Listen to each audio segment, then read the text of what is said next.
Welcome to the Shoe and the Breeze Conversation with the DJ podcast with your host, Eric Lee and Lorenzo Ice-T Thomas. What's going on, Lo? What's up, E. Lee, in the place to be? Man, I'm just happy to be here once again. Yes. Time for another good show, dog. Man, you know we're going to cut up on this one again, right? Welcome to another edition. I think we are.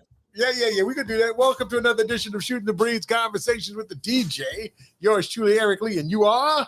Lorenzo Ice-T to the Thomas, the L-I-T, the C-I-T, always on fire. I stay lit. Yeah. And you got the right one. We do this each and every Thursday night where we get a chance to talk to some of our good friends in the industry, the music industry, the entertainment industry, actors, business people, you name it. We get a chance to talk about it. And, Lo, like we talk about every week, has been pretty consistent. Everybody that we actually invite on the show, we actually know.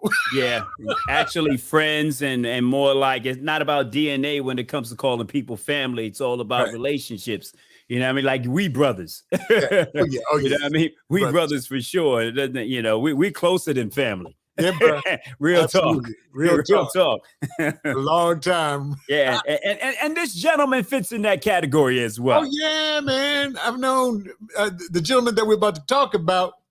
Man, I guess I'll be giving away ages at that point. We've known each other a long time. I don't. Let's just keep it there. Yeah, because we're entertainment. We got to keep our entertainment ages. Yeah. Exactly. You know, they say Beyonce 30. So, okay, here we go. Right. Ladies and gentlemen, this is one of our brothers from another mother. He has been in the music industry for a very long time. He's worked for numerous record labels. He's worked with numerous artists, and I've got to ask about some of this stuff. We got to put him down. Dave Kuti Mack, where you at, Playboy? Yo,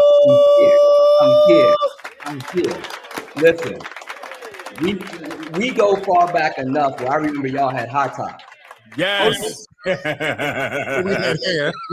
He about to pull out some of those high top pictures too, Kuti Mack.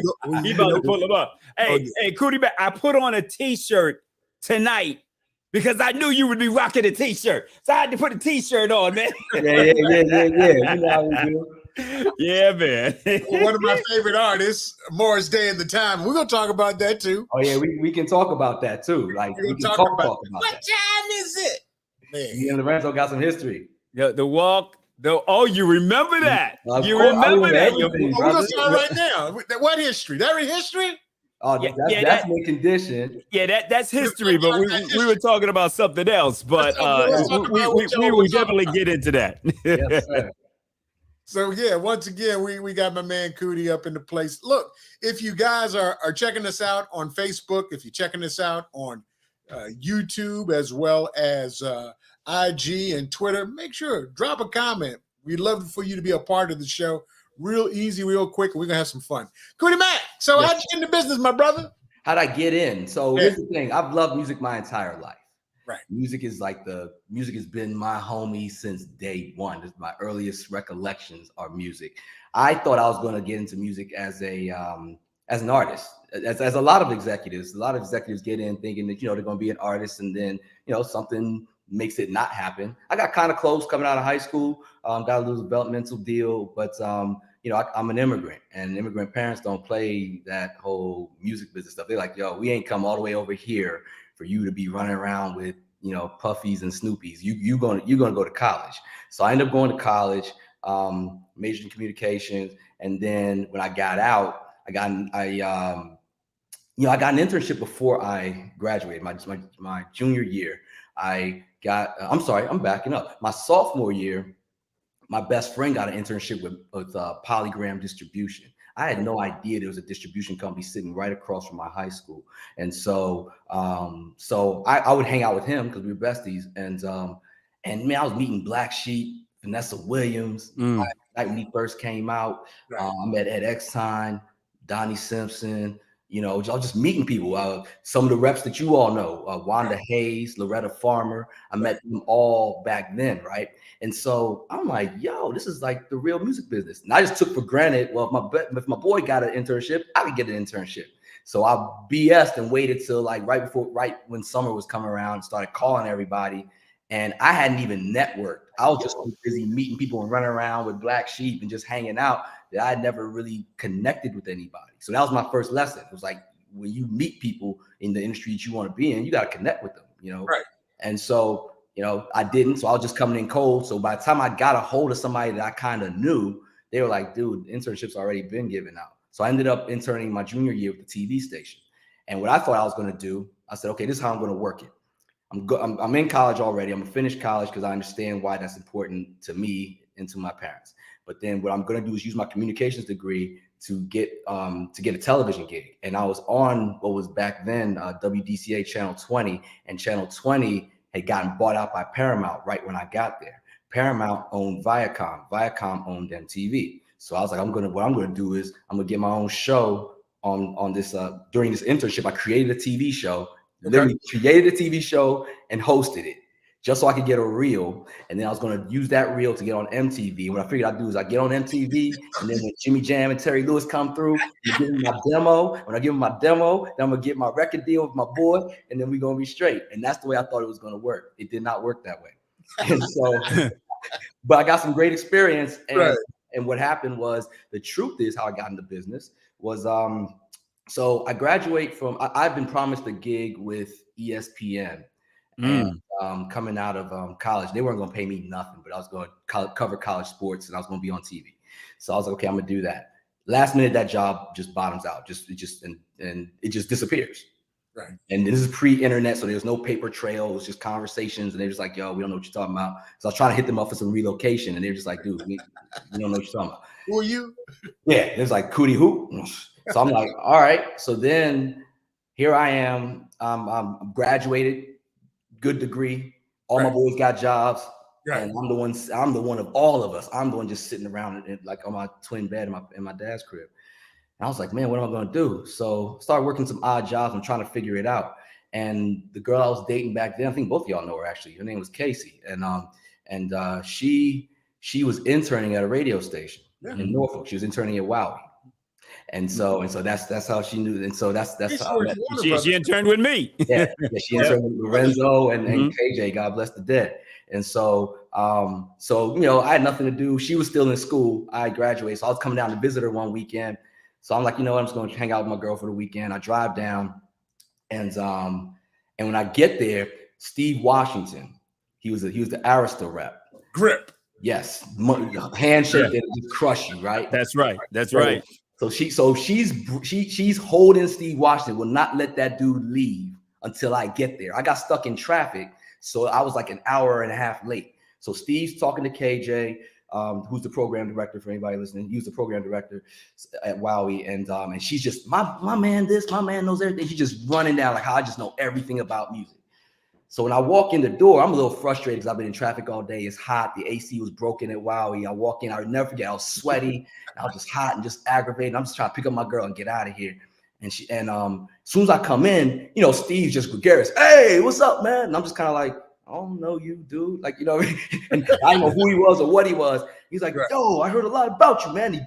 Give me his handshake. I'm just like, and this dude's just like crushing every bone in my metacarpal. I'm just like, something like, my man, I don't know you. Like, what? Like, I'm ready to hit him, right? I'm just like, yo, you got a card or something? Like, get off me. You know what I'm saying? So he gives me a card. It says Arista Records and it has a Maryland address. I'm like, Arista's in Maryland? I was like, get out of here, man. I was like, all right, cool, whatever, dude.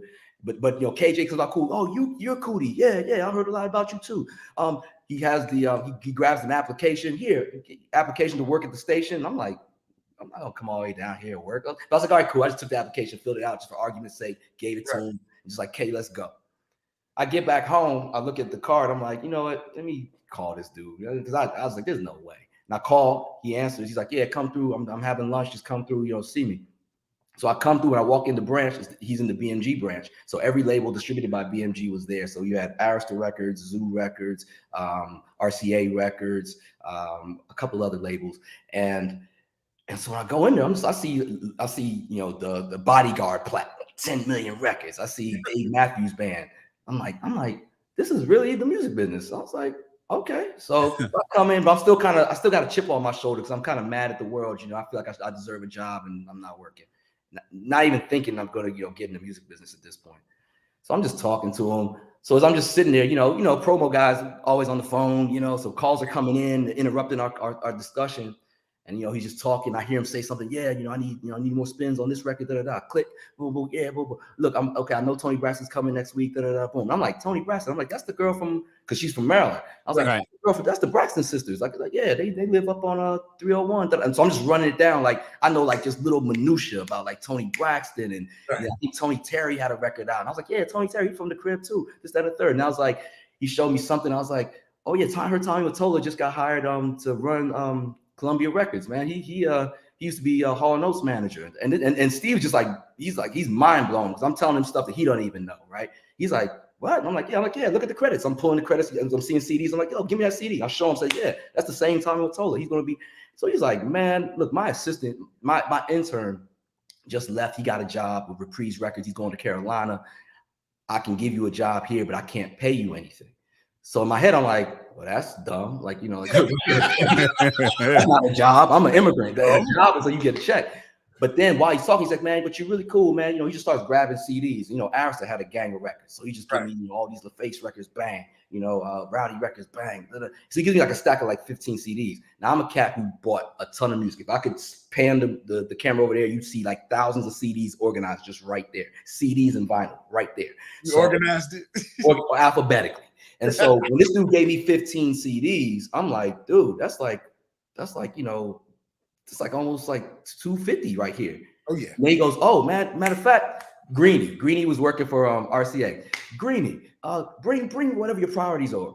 Boom, so whoever's that job, man, come over, bring this. He just starts calling all these labels, and everybody just comes in with about 5, 6, 7 CDs. So now I'm leaving with like 40 CDs, and I'm like, this is $500. Like I would have spent this $500, right? And I don't like it. I know where I can sell these joints and get, So I'm just saying, like, this is money right here. And he's like, yeah, you can have it. He said, man, any CD you want. He said, matter of fact, even if it's not in BMG, I can call somebody over at WIA. I can call somebody at Sony. I can get you any music you want. How's that? I was like, I'm in. I'm in. And that was me getting into the business. So I get into the business as his assistant. And the advantage I had, I can say this now because I think statute of limitations are clear, but I always looked a little younger than I was. So I looked just as young, if not younger, than the interns because I actually was their age. I had just graduated college. They were still in college, right? So technically I wasn't supposed to be an intern because I had already graduated. I just called somebody at UVA that I knew and they wrote a letter saying that I was still enrolled. And so that's how we got through that. But because I wasn't a student, I had nothing but time. So because those cats had to go to class. So what I said, look, Steve, if I do everything you asked me to do and have it executed soup to nuts, is it okay if I float around the office and kind of help everybody else out? Because I'm trying to get a job, man. And he said, sure. And that was our deal. That was our handshake agreement. Okay. And so I'm like, all right. So I just started helping. So like when Juliet Jones, who's a big time, executive now, right. I remember when she first came to work for Jive. Like I was there when she came in. Greenie was there. Barry Terry was over at Warner Brothers across the street. God bless the dead. There's a lot of just legendary executives that I got the chance to just be at their footstool. And because I had all day, as long as I can get some change to put some gas in my car, change the oil every now and then, and I was eating whatever, whenever they had, whenever the artist was in town, I go to dinner with them. You on per diem too? Nope, take something to go and just ration that out. And you know, I probably lost about 10, 15 pounds that summer. But I told everybody, I said, look, I will do whatever you ask me to do. I will write your reports for you. And I did. I wrote the reports for some of these reps. I won't name them, but I wrote their reports. But I said, I'm not going to say a thing. All I need you to do is when a job comes up, I need to be the first name you bring up. Just mention me. And mind you, back then, the young crew of execs was probably about 27. Yeah. You know, about 27, 28. I was 21, 22. Right. So it was like, so I came in like aggressive, like, hey man, because they were like, well, why don't you start in the mail room and then you can go to the front desk and you can do it, you know, because cats like me, so they wanted to protect me too. They was like, man, the game is kind of savage and I don't want you to, you know, get caught up. And I was like, nah, B, I see what this is. I see what's going on, and I've been on the road with all y'all. I can do what you do respectfully. So, okay. So fast forward. Hold on, because somebody just chimed in. Okay. The guy that you replaced. Vito said, "Yo, Vito, yes. Was the internship." So you know I'm not capping. You know I'm not capping. What up, Vito? What up, Vito? Nothing but love for Vito. Because I'm gonna tell you, he dropped a jewel on me too. On his way out the door, my man Vito says to me, he says, look, man, there's still hosts to this day. He says the industry comes down to one word, man. And mind you, he didn't know me from a can of paint. He didn't have to tell me this. He says it comes down to juice, bro. Whatever juice you have, flex that juice, and that's what's going to get you further. That's a gem he dropped on me that I never forgot. Thank you, Vito. Thank you. And that was around the time the movie Juice was out too. Exactly. Yeah, you got the juice. He said it's juice, man. He said it's juice. And so my juice was I knew the back and the backbones of the game. I knew like who produced what, who wrote what, every label. I knew all that stuff. So, and I came out of college, so I had an academic arrogance about me too, you know, because just to keep it real, a lot of execs back then weren't college graduates. So I'm writing these reports, and the reports are looking golden and organized because I had organizations. I just wrote 2 or 3 theses. So when they were telling me what I couldn't do, I'm like, I know what I can do that none of y'all did. I wrote 2 theses just last year. So. Let's give your university some props. Go Who's? UVA, let's do it, man. UVA, baby. I was like, look, man. So I'm like, look, man, I got this. Just show me the way to go. And the beauty of it was people like Steve, people like Vito were just like, yo, if you need anything, if there's something you don't know, call me. So move like you know, and whatever you don't know, we'll fill in the blanks for you. Wow. And that meant the world. And I still do that for people to this day. I do that for executives to this day. They're like, yo, Kuti, man, what is that? And I'll just give it to them and let them go because that was what bolstered me forward. So my academic arrogance, I won't call it hubris, my academic arrogance, my actual you went to UVA, you can say arrogance. All right, there it is. Yeah. And my actual acumen, like what I didn't know. I mean, I was a creative. I had written songs before. I produced songs. You know, I was a musician. You see, I got my Rhodes, my little Stevie Wonder Rhodes right behind me. You know, like, you know, these are things that's who I've always been. So yeah, man. So I just thought, so what happens is I asked one day, I said, you know, I'm like, I'm interning for this label called Arista. Who's the boss at Arista? And back then they had a director. And somebody said, oh, it's Clive Davis. So I just went to the directory and I found Clive Davis's name. Who's Clive? So I said, okay, Clive Davis. All right, bet. So I typed up this report of what I would do. Like if I had a new hip hop artist, what would I do to market that artist? You know, if we took him on a promo tour. And I typed up the report on my own, put it on Steve's Arista letterhead. Right. And back then, faxing was the fastest way of communication. And I faxed it to Clive. Now, I'm faxing the CEO of the label. I don't know him from a can of paint. Right. I'm sitting there, I'm putting the last sheet in, the head of the branch, this dude named Steve, God bless the dead too. He comes walking by and he's just like, what are you doing? And I was like, I'm faxing Clive Davis this report.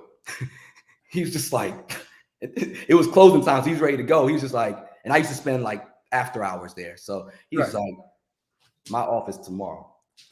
I was like, all right. I was like, what'd I do? You didn't realize who Clive Davis was. I had no clue, man. I just Here's the wild part about Clive, though, man. So Airborne Express comes in the next. So I get to the office early because I'm like, you know what? Let me be here. I'm trying to be late. Let me see what Steve wants. I was there a few minutes before Steve got there.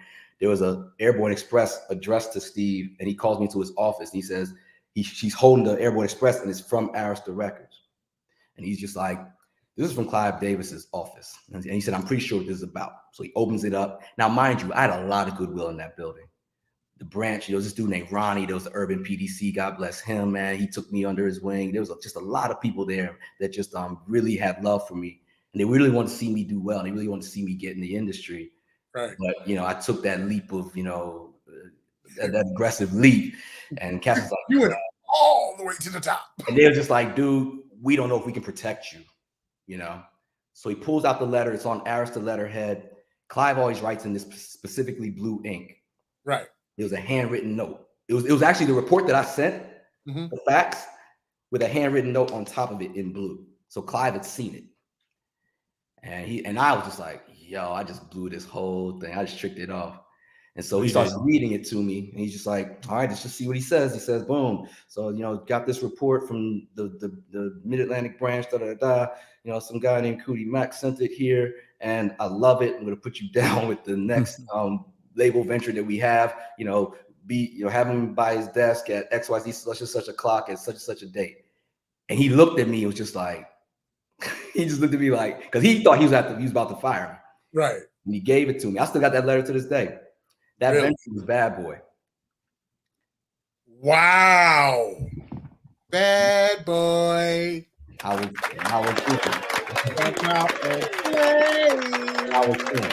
Closed mouths don't get fed, dog. And I was in. Ooh-wee. Ambition, you don't want to be blind about it, but at the same time, sometimes, But you had the confidence in your ability. Yeah. And you knew the ability that others were lacking as well. Right. So you're like, I know that I can present a report better than these people here that were non-college graduates. And you just wrote a thesis. You were going to present it in such a way that was going to knock his socks off. And you lived the culture. And you understood the culture. There it is. And at that time, me, you, and Eric, we slept and ate the culture. We were doing all we could to make sure hip hop was getting played on the radio when others were like, I don't know, we should do this. Oh, we don't know. Exactly. So after midnight. Exactly. Like, no, we need to play this at 3:00 in the afternoon. No, it's safe for middays. We could play like that. I don't know. Because it was just being ultra conservative, being afraid of and I think it sounds funny to some people to listen to us say that, they were afraid to play hip hop. We talk about in the 90s. Bro, think about this. Hip hop just started getting played on urban adult contemporary radio about 10, 12 years ago. Right. And what I try to remind people of is if you were in the music that you were in college with partying to, is the music you're gonna carry with you. So if you were in college in '86, you were in college when Run DMC and Houdini was popping. Right. Actually, '84. Yeah. If you're in college when Houdini's popping and you're afraid of hip hop just 10, 15 years later, that was something I used to argue with PDs all the time. Like, y'all need to start playing at least, Heavy D and, all that stuff should be playing on the adults. It plays now, but it was not playing on adult radio well into the 90s. Right. I would always go ahead, E.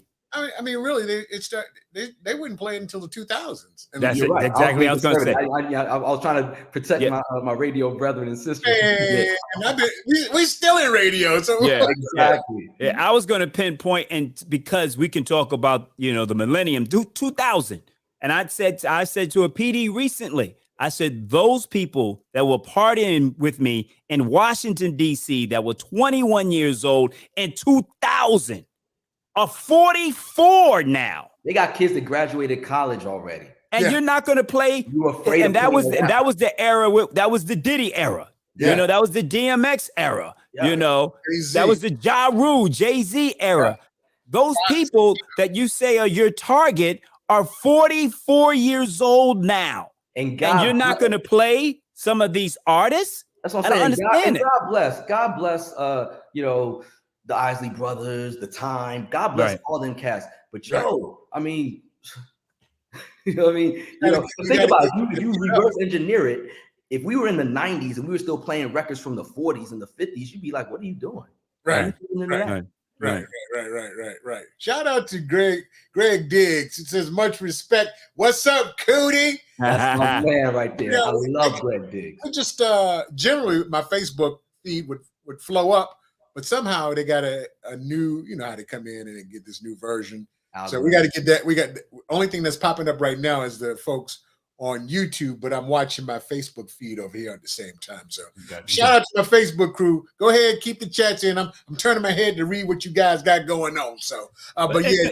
But Kuti, since Greg just chimed in, I know you got a BET story. You got it. Ooh, man, BET story. So shout out to my man Eric Watson. He was over there at Rap City. Yes. Man. Oh, yeah. They got a documentary about to drop. Eric just told me about it yesterday. I was with Tigger yesterday, and he showed me the trailer. Tell Tigger I said what's up, man. I will.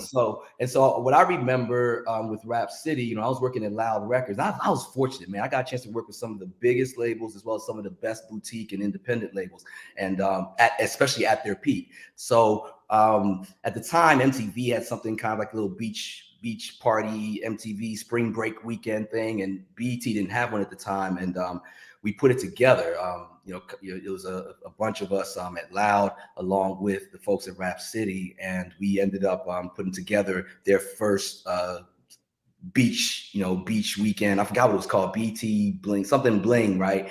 But BT Spring Bling. Spring Bling. Yeah, that's basically it. all of our. I was gonna say, Greg, chime in. Yeah, No. I worked there. I remember. I was there. The inaugural one was us. So it was Mobb Deep. It was Big Pun. We had Luke Skywalker at the time, and we were in Miami, so you know how that went. Right. Exhibit. I think we had taken over Relativity at the time, so we had 3 6 Mafia, Project Pat, Gangsta, all of it. I mean, and we just descended. I think either Inspector Deck or one or two of the Wu-Tang cast, Inspector Deck and Ray. And we just came down and just did a whole weekend concert. And that was nuts in the best way, in the craziest ways. Bone Thugs-n-Harmony was on Relativity at the time. So we had Bone. I mean, and managing that was, it was intense, but it was so fun. It was so fun. But BET was amazing. I loved when BET was in DC. At the time, DC was really a hub. It was a breeding ground for both executives. Actually, not even both executives, radio people, and artists. Because what we had to be in DC at the time was we had BET, which is the Black music video channel, right? Period. And they were getting really innovative with this show called The Soundstage. They had live performers and all kinds of stuff. They had Planet Groove, on top of the Video Souls and Video Vibes and Rap Cities. And then we had performance venues of every size. So we had like this little hole in the wall called the Bayou in Georgetown. We had the Black Cat. We had we had the clubs. So we had Republic Garden, Dream. That whole movement. DC Mark Barnes era. Exactly. And then we had radio. So there were like three mainstream, 3 adults, plus we got the Baltimore feed too. So it was like 7, 8 radio stations that were coming through there. So, and then you had retail. Retail is not a thing anymore, but you had retail. So when you could have retail and radio, I could break a record here in DC and Virginia. Virginia was always like Virginia was kind of like the proving ground. And then you could take that story to DC and Maryland and take that story. Philly would get kind of funny. Love the Philly, but it would get kind of funny. You always have to prove yourself in Philly. They adopted more of the Northeast, mentality than the Mid-Atlantic mentality. Pittsburgh, and you could get that going. Artists like Maxwell, Jill Scott, Erykah Badu, I remember vividly. D'Angelo, these cats broke out of DC. No matter where they were from, they broke out of DC because DC you could play an album cut back in the day still, and HUR would throw an album cut on. Mix Show could play something that wasn't on an album. If you had a radio guy or a record guy with ears or both, right. Now you could make a lot of noise and sell a lot of records and track it all, and then take that story and spread. That's how I broke Big Pun that way. Yeah. So what type of effect did BET moving out of DC to New York have on that region? Because you're like the second or third person that has mentioned that recently. It was sad, man. It was sad because New York, God bless New York, but New York is New York. And so when they got to New York, I understood the move in terms of, visibility and presence, especially when they had merged with Viacom and, they were part of that MTV family. Right. But it made it feel less organic. It made it feel a little bit more bureaucratic in terms of the way things were moving and what was breaking and how it was breaking. Coming to DC, like I said, it was one-stop shopping. You had everything, but when you took BT out, that was a huge void. Now, it did allow for some other movements to start, like DTLR and some other things, to kind of, get in the internet space and start making things happen. But at the same time, it was just a lot different because you could just make events, huge events, because you could just take it from one. You could do an in-store, go from radio station to in-store to BET to club to stage to club after party, all in one swoop. And I mean, it made it where you had to come through DC. And then when you took BET out, what happened was it made the regionals that were here a little less potent because you didn't have that direct connection unless you were fortunate enough like me to just demand that New York be part of your market. But if you didn't do that, then New York just was inundated with everything. So then what happened was a lot of the BET and MTV conversations started going just straight to the top, straight to the VPs and people like that, as opposed to me being the foot soldier, making the relationships with people like Greg, and then being able to just work it myself and taking that load off of the nationals, Right. I remember hosting a show with Greg Diggs. It was the DC Clubs. I can't remember exact title, but it was DC Clubs Meet Radio or something of that sort. And we talked about the different eras and what was really popping in DC. And of course, Greg's a little older, so he remembers the 80s. And I just remember, that 95 to I say about 2004 era of parties and entertainment in the DMV.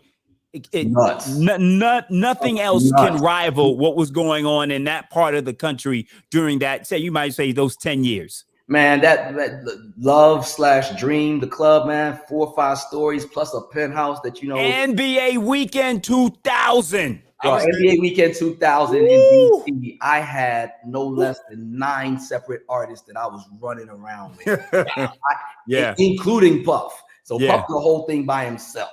I had Depp, who was just a wild card. Same thing with Black Rob. I had Faith. I had 112. I had Next. I had Blue Cantrell. I had Blue. Hey man, look, I still rock Blue Cantrell. Oh my God. No, she still gets played. We play on. She still gets played. It still tests well. Oh my goodness, man! I mean, just some of the escapades that I had just running around amongst those people were epic stories. Hold that thought. You're listening to Breeze Conversations with the DJ, where we get a chance to do this each and every Thursday night, because a big part of our show are the people that actually chime in. Thank you guys for allowing us to be on your platform. We're talking about the Miami Sports Network. Good looking out. Those guys are always in the place. Matter of fact, my man said, "What's good, fellas?" Hey. What's good? My man, we got my man Big Nick. He said music is his passion. That's what I'm talking about. I think we can both co-sign for that. All three of us. All 3 years. It's still our passion. It's still our passion. So we're back at NBA weekend. Yeah, so NBA weekend. Let's see. That was nuts. Do you remember Lorenzo when Gilbert Arenas had his birthday party? Yes. We talked about that last week. Yes. Right. I won't waste time on it, but no. Do I have to say it? Because I say it. That was the greatest party I have ever been to. Was it a hands down? Period. I've been to Puff's parties, and the Puff's parties are epic, but this was epic in a way that you can't even. I mean, that party was bananas. The invites were like the black card. The black card. I was actually in Miami, and they sent it to me, and I flew up for that party. That's what I'm saying. Was it 2004? 2004? Yeah, 2004. And that's the difference. When you ask about the difference, like when BET left, it's like DC was a destination. It was like a mandatory destination. And then Jordan was there those years too. Mm-hmm. Yep. Michael Jordan was there. Jordan, Yep. So you see what I'm saying? So like, but erroneously, national offices kind of started skipping over DC once BET wasn't there. Like, we just flow through it, or just give me like 2 days to get through DC and Baltimore or something like that. And people didn't really get a true lay of the land, but BET was an anchor. So that was a very important thing and a big loss when we lost those people. Plus, I just miss my friends. Yeah. So, Kuti Mack. Yes. We're gonna have a little fun right now, man. Let's do it. Take you back a little bit. First and foremost, you said you ran with Diddy. Yes, sir. There it is. Had the little curly, had the little curlies, you know. See, like that was the new technology when you had like the earpiece that connected to your phone. Oh yeah, the Bluetooth wasn't out yet, so that's I was always ready. You know. Yeah. Shout out to Mel Smith in that picture as well. My man Mel, I got to get him on the show.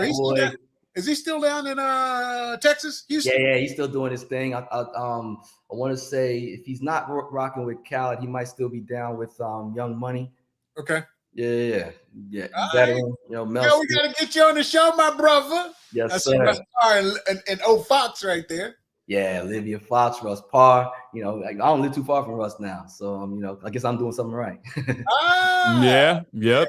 You must be doing something right. But yeah, that was a great era with Puff, man. I was just thinking the other day, like, what are some of my favorite years in music? As a kid, 1983 stands out to me really, really strong. But that era, just around 01, 02, like when Puff came with the Bad Boy for Life, we had the Shine record, because a lot of people had us left for dead when it came to Bad Boy, but man, Faith came strong. When 12 came strong, we broke Carl Thomas. Puff came to Bad Boy for Life, G-Dep, Black Rob with Whoa. I mean, these are some heavy records, and that's something that I always trip out about, because to still be in the club or be at an event or be at a basketball game or hear a mix show and to hear records that still move people when they come on right now. These records are some 30 years old, and to have like a personal story, if not like, I remember when I got Lorenzo to play that record. I remember when I got Aaron and Eric to play that record, like having those direct contacts with that record, that's nothing but a blessing, because my daughter, she has a very wide palette when it comes to music. She's young, but she listens to a lot of what I listen to, plus she listens to what she listens to. Right. And she'll just see something like she heard Whoa. She's like, okay, I want that. And then she'll look and she'll be like, isn't that the guy? Like, she might show her the video. She'll be like, isn't that him on the wall? And I'm like, yep. And it happens all the time. Like, she hear a Q-Tip record. She's like, isn't that him? Yeah, Outkast. Isn't that it? So those kind of things to be. Eddie was a superstar. Right. And she just, and she'll see this picture and she'll be like, who's that uncle in there that looked like you? She's never seen me with a fro before. So she's like, who's that uncle with the mustache? Who's that? And I was like, that's me, man. All right. So you partied with one of the biggest moguls in the music industry. Give us a Puffies. Give us a Bad Boy story. Here's my favorite Bad Boy story. And if anybody's heard it before, act like you haven't. So I'm working for Puff. Like I said, he's got a record out, so now he's an artist. But don't get it twisted. He's still CEO of Bad Boy, and he was one of my first bosses. So there was this kind of thing where people like he and Mel felt like they could kind of pull me a little bit more because we had that familiarity from my inception. So I was still Baby Bro, right? Right. So Puff has a show, it's Powerhouse in Philly, and so this is when two waves were popping. I had a car phone, which was revolutionary back then. In my 92 Act Legend Coupe, which I still have. All right. Really? Yes, sir. I still got that baby. Still got that baby, man. So anyway, so I'm driving to Philly from DC to meet them, and I reach out to Puff like, hey, I don't see. I went to the airport. He wasn't there. So I was like, yo, Puff, you're not at the airport. Like, where you at? He's like, oh, I'm still in this meeting. I gotta leave. I was like, you gotta leave. I was like, bro, we gotta do sound check. And they're being very strict. They're like, we don't care who you are. You know how it gets on radio. We don't care who you are. You need to be on time for sound check. Mind you, this was a promo show. Oh, this is a promo show? Yeah, but it was a big it was Powerhouse. It was like the big joint. Oh, you're talking about Philly? In Philly, yes. Oh, so you talking about, okay. Yes, you already know who I'm talking about. Yeah, I'm going to leave that alone. And all love, but no joke. You're not playing. So they're like, I don't care who you are. I don't care if you Puff, whatever. They're telling this to me, of course. Don't be late for sound check. So I'm like, okay, I'm driving. I'm like, well, Puff, if you're not at the airport, I got to get to the venue. I'm like, and so they call him, where is he? Where is he? And they're in one, and I'm just like, oh my gosh, they're paging me, texting me, two-waying me. We're gonna drop all his records. Yeah, exactly. I'm gonna drop all his records, everything on Bad Boy. It's just so I'm like, so I call Puff, what are you doing? He's like, yo, I just finished this meeting, baby. He's like, look, he said, don't sweat it, baby. I can get there in time. I said, how? He said, just give me a chopper. And I said, get you a what? I said, I'm on 95. Get you a what? He said, just give me a chopper, baby. And I was like, how am I supposed to get a chopper? You know how we roll, Bad Boy, baby, click. Yeah, I'm in the car. Hilarious. I'm in the car getting hit by everybody. Where is he?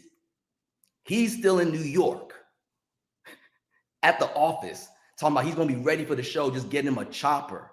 I'm like, get him a chopper. Now, before I go any further, Eric or Lorenzo, have either of you booked a chopper before? Never booked a chopper. Right. And I'll remind everybody, this is not pre-internet, but it's pre like just smartphone where you just pull anything up. Right. I'm sitting there trying to figure this out in my head. How do I get a chopper? So I say, all right, I'm driving. I'm like, this might be my last day. We had a couple of those. Right. So I just called Philadelphia International Airport. I just called Delta. Hey, right. I need a chopper. Just like, click. United, I need a chopper. Click. Finally, somebody just stopped and said, what are you saying? I said, I need like a helicopter. I need to charter a helicopter. They're like, well, I think there is a helipad around here. I said, that sounds good. So they sent me to the helipad. I mean, thank God. So they sent me to the helipad. The helipad's like, yeah, we could get something, but we don't have any. You got to like schedule it. You got to book it. So they gave me a number for a helicopter company. I'm still on the road doing this. So I get the number, memorize it, call it from the car phone while people are banging on my cell phone, bosses, PDs, GMs. So I'm just like ignoring the calls. I finally get a chopper. I get a chopper. I didn't know what a helipad was. I get a chopper to pick him up. I tell Puff, hey, look, the helipad's landing at 4:45. You bet not be late, man. Respectfully. I got you. You better not be late. Man, click, boom. I pull up. They tell me where the helipad is in the back of the airport. Never been to this section of the airport in my life. Past the Lear jets and everything. I come flying up in my Act Legend coupe. Pull around. Helicopter lands. This is when I used to. Y'all remember I used to be all suited and booted before I worked at Loud Records. When I was at Arista, I was all tied up. So I'm like disheveled, buttons all boom, sweating. I get out, Puff lands, helicopter's blowing, the wind is blowing. He hops off the chopper, and I'm like, whew. And the white van, the cargo van is waiting to pick him up to take him to backstage. Right. And I was like, whew, man, we did it. He's like, yeah, what's up, baby? Bad boy. Bad boy, baby. Oh, boy. You know how we do. It was nothing. And the thing that I caught right then was all that hell I went through. I got it done. I had to use my own credit card. I had to use my own gold card. It was just a day in the life to Puff. He just hopped on the chopper, hopped off the chopper, got on sound check and rocked. For me, it was an hour and a half ordeal. Mm-hmm. And everybody was like, everybody had their sights trained on me, like, oh, you will come. Where is he? And when I walked in and Helen was just like, all right, Kuti. I was just like, Helen gave me the. Well, what name did you say? We didn't hear that. Helen Little, that's my girl. She's Just in a case she catches. radio boss. In case she catches. Yes, she is. Yes, Yes, she is. I heard y'all were talking about me. Helen. So yeah, man. But that's one of my favorite Puff stories because what I loved about it was how no didn't exist to him. Yeah. You just like and the thing of that Puff always had, I knew this from when I worked at Bad Boy in the very beginning, was nobody outworked him. So it was hard to buck against him when he made these demands of you, because if you flip the tables and I was in New York like, yo, Puff, I need you to give me a chopper, he'd have got the chopper. He might have flown that joint himself without a license. Right. Hey, get in. Right. Here we go. You'd be like, yo, Bad boy. Swerving. Bad boy, baby. So basically the story you just told us That is funny. is similar to some of the things that he made the members in the making of the band when they had to go to Brooklyn to find breast milk. It's like, do whatever you have to do to make it happen. But that was his ethos. Can't stop, right. won't stop. And Right. And it wasn't just talk. I'll give it to you. So when I was at the office that Vito vacated, who chimed in earlier, right, I'm at the desk, and so I'm using that number as my number now. And I remember Puff called at like 8 in the morning one time, and I wasn't there. So when I got in later, he's just like, "Yo, man, Playboy, I called you at 8. Like, why weren't you there?" And I was just like, "Cause it was 8. Cause it was 8." Because it was 8. I said, what I miss? He said, you ain't missed nothing, but you might miss something the next time. Be there at 8. So I came there next morning. Boom, he called 8. I was there. Bad boy. He was just like, good. I was like, what's up? What do we need? He's like, no, I just want to make sure you was there. Click. So if he's running like that, it works. If he's running like that, you can't be like, man, I ain't doing that. Because you know how it is. If you see the lead dog kind of like loafing, you're like, what am I going to be? Right. What am I breaking my back for? But you were never going to outwork him. So it made it easy to work for him. So a lot of people talk about him and how challenging he was. To me, I didn't see it as a challenge. I mean, I remember a vivid line that somebody gave me, who I won't name. I won't give him credit for it. But he said, if it's part of your job description, you're not allowed to call it pressure. Okay. And I own that. I was just like, you know what? He's right. Because I was moaning and complaining about something one time. He's like, yo, is it part of your job? Yeah. What you crying about? Right. Right. Because outside of your job description, that's a different thing. But if it's in your job description, you're not permitted to call it pressure. And once I absorbed that, the juice dime, man, it was time to ride. That's what's up. That's what's up. You got it right here on Shooting the Breeze Conversations with the DJ. We got my guy, Kuti Mack, in the place. Lorenzo and I do this each and every Thursday night. If you're on Facebook, definitely drop a chat. Matter of fact, shout out to Jerry Carter. Thanks for shouting us out, Jerry. Shout out to a couple of folks out there that are chiming in on Facebook that we can't put up. But next week, we're gonna spend some time with StreamYard trying to figure out how we get these things back up. If you're on YouTube, make sure we can definitely get that in there. Go ahead and go at Convo with the DJ on YouTube, Twitter, Facebook. We're there on all platforms, even on Twitch. Yeah. And, shout out to everybody that's been checking us out. Now we've been talking about Bad Boy. I want to add one more. I was able to get it. We're on my IG page as well. And Kokalani just chimed in and she said, Kuti, she was there. So she remembers that. She says, yes, helicopter. She remembers that. Yeah. So she chimed in to say hello. I tell these stories, people go, that's cap. And I'm like, yo, people were there. Yeah. Big shout going out to Greg Baker. Mike B is on here and a couple other people, without a doubt. And it's crazy because, Kuti, Lorenzo, this is episode 6 of the second season. So this 19. The stories we've been hearing, and they all true. Yeah. We always ask, hey, what don't we know? So if you guys hadn't had an opportunity to check out some of our full shows, they're on YouTube. They're numerical. We got my man Kuti in the place. Unless Lorenzo wants to go somewhere else with it. You said something in on the sheet that we talked about that I want to get at. Okay. I said, what was the most memorable moment in your career? Do you remember what you said? I do. What was it? Giving Prince career advice. Whoa! Talking about the purple one, the bad one. Yeah, the GOAT. What'd you tell the GOAT, man? Look, I've known you for years. What'd you tell the GOAT? All right, so I'm gonna try to give you the quickest version of the story, but it's a wild story. I mean, could it be wilder than, give me a helicopter, bad boy, click? Kind of, because Puff, man, like we're almost peers, Cap went to Howard, but man, see, yes, indeed. He said it was a miracle. Bro, I thought I was over, man. I thought Lionel, man, God bless CC, man. Like, anyway, so what happened? Lionel, wow. Yeah, Lionel, man, that's my man. Yeah. So what happens is we were so I'm a big Prince fan. Anybody knows me knows Prince is the GOAT, period. and I catch every tour. I've caught my first concert in life was Controversy. It was Prince. Really? I'm sorry. Yeah, it was Controversy. It was Prince, Zap, and The Time. My second concert was 1999. Prince, Vanity 6, and The Time, and bam. That was my first concert. Okay, Prince, wow. Yeah, so Controversy was my first concert, DC Armory, man. And you beat me to the right. I'm heavy with this. So Prince is my favorite artist, right?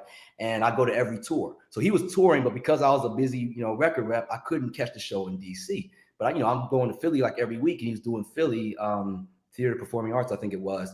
So this is like around 99, 2000. Like this is when he had changed his name to the Symbol. Right. And he's like bucking against record companies the whole nine.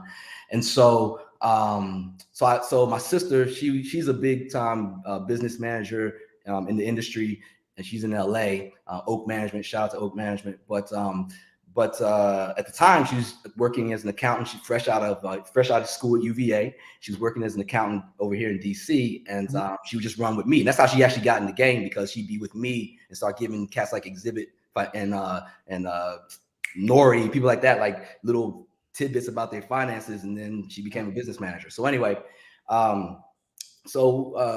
say, yo, sis, grab one of your best friends. I'm gonna buy 3 tickets. We're gonna drive to Philly for the Prince concert. She's like, all right, cool.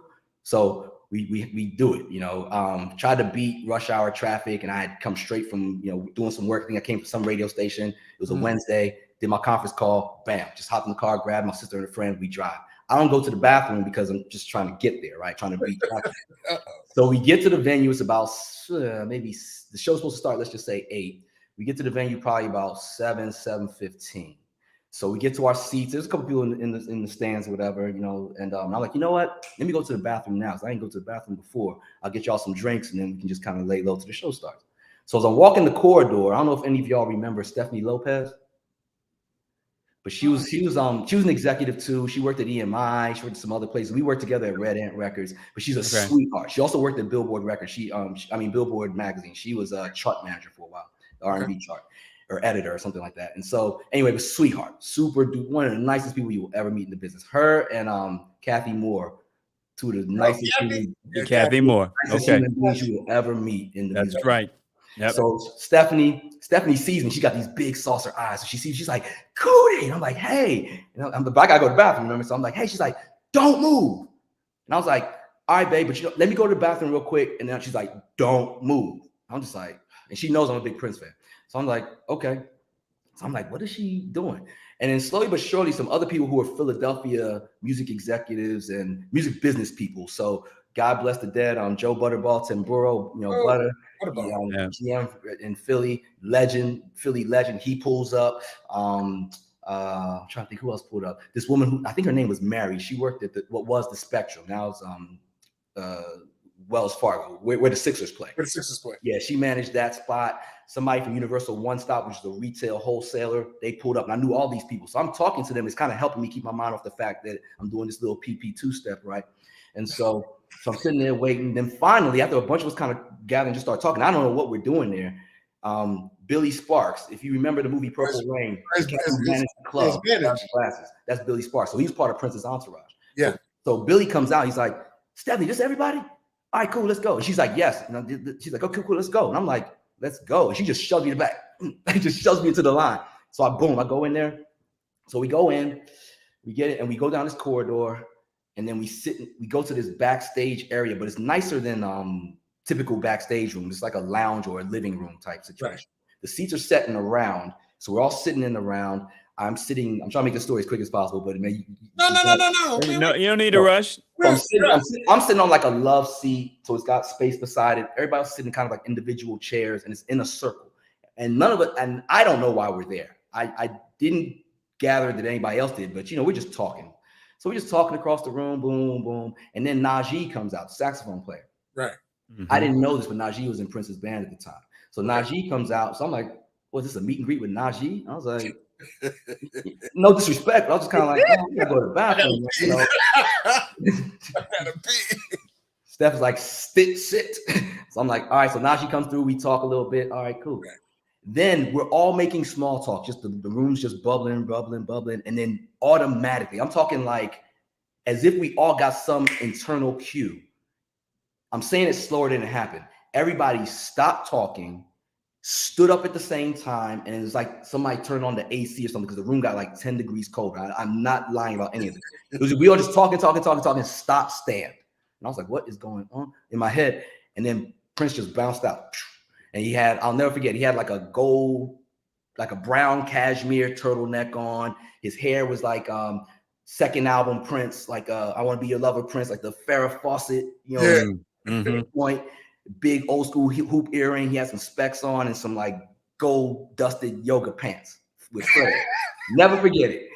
Cat just popped out like it was like it just appeared out of nowhere, just was in the middle of us, kind of like, and everybody was kind of like, reverential, man, presidential. And he kind of nodded to everybody, looks around, and he looks at me. He's like, yo, shit. And I'd met him once before, but that's another story. So he's like, yo, what's your name? I was like, Kuti. He's like, who's sitting there? I was like, nobody. He said, move over. So I moved over. He just sat down, boom, and just started asking questions about the music business. So I'm having this split body experience right now because this is my favorite artist. Like I said, I've met him before. But you got to be cool the whole time. I'm being cool because I'm And Kuti, where is this? What? In Philadelphia. Philadelphia, okay. Theater living. Well, what year? Around 99, 2000. Okay, all right. That's that tour. Okay, I got it. He was a symbol at that point. Yeah, that tour. A symbol. So I'm sitting there just kind of like, so he's totally independent now. He's not making records with any labels. He's putting them out on MPG Records. And so he's sitting there, he starts asking these questions, and half of me is like, yo.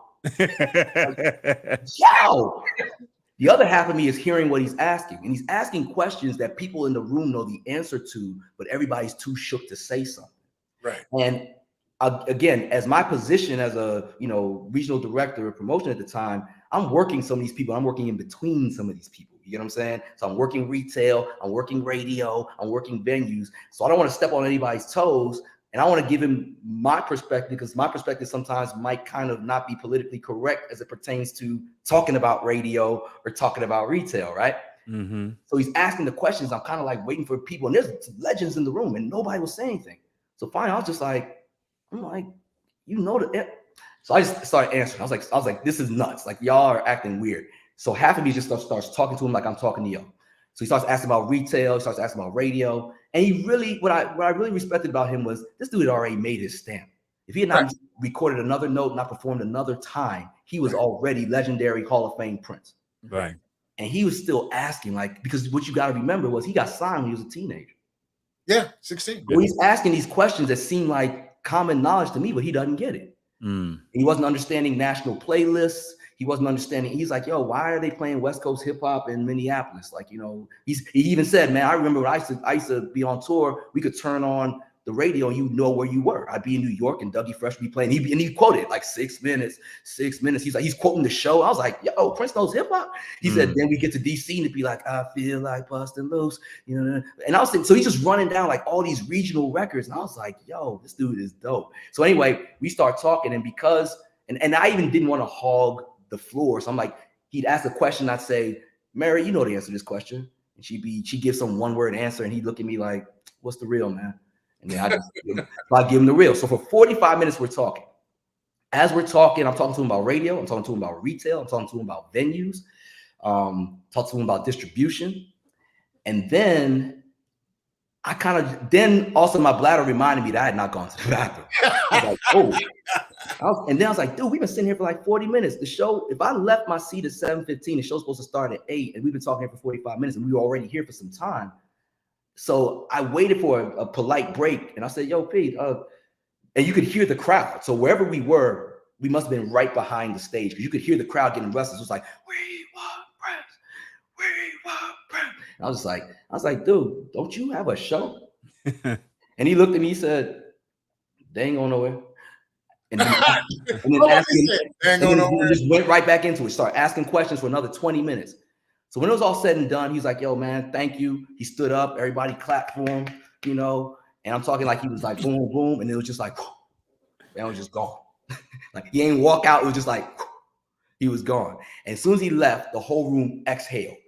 Everybody was just like, wow. And then the second reaction was, yo, Kuti. And everybody, butter, everybody was just patting me on the back like, yo, you handled that. Da, da, da, da. And I'm just sitting there kind of like, outer body experience, like, yo, that was nuts. You know what I mean?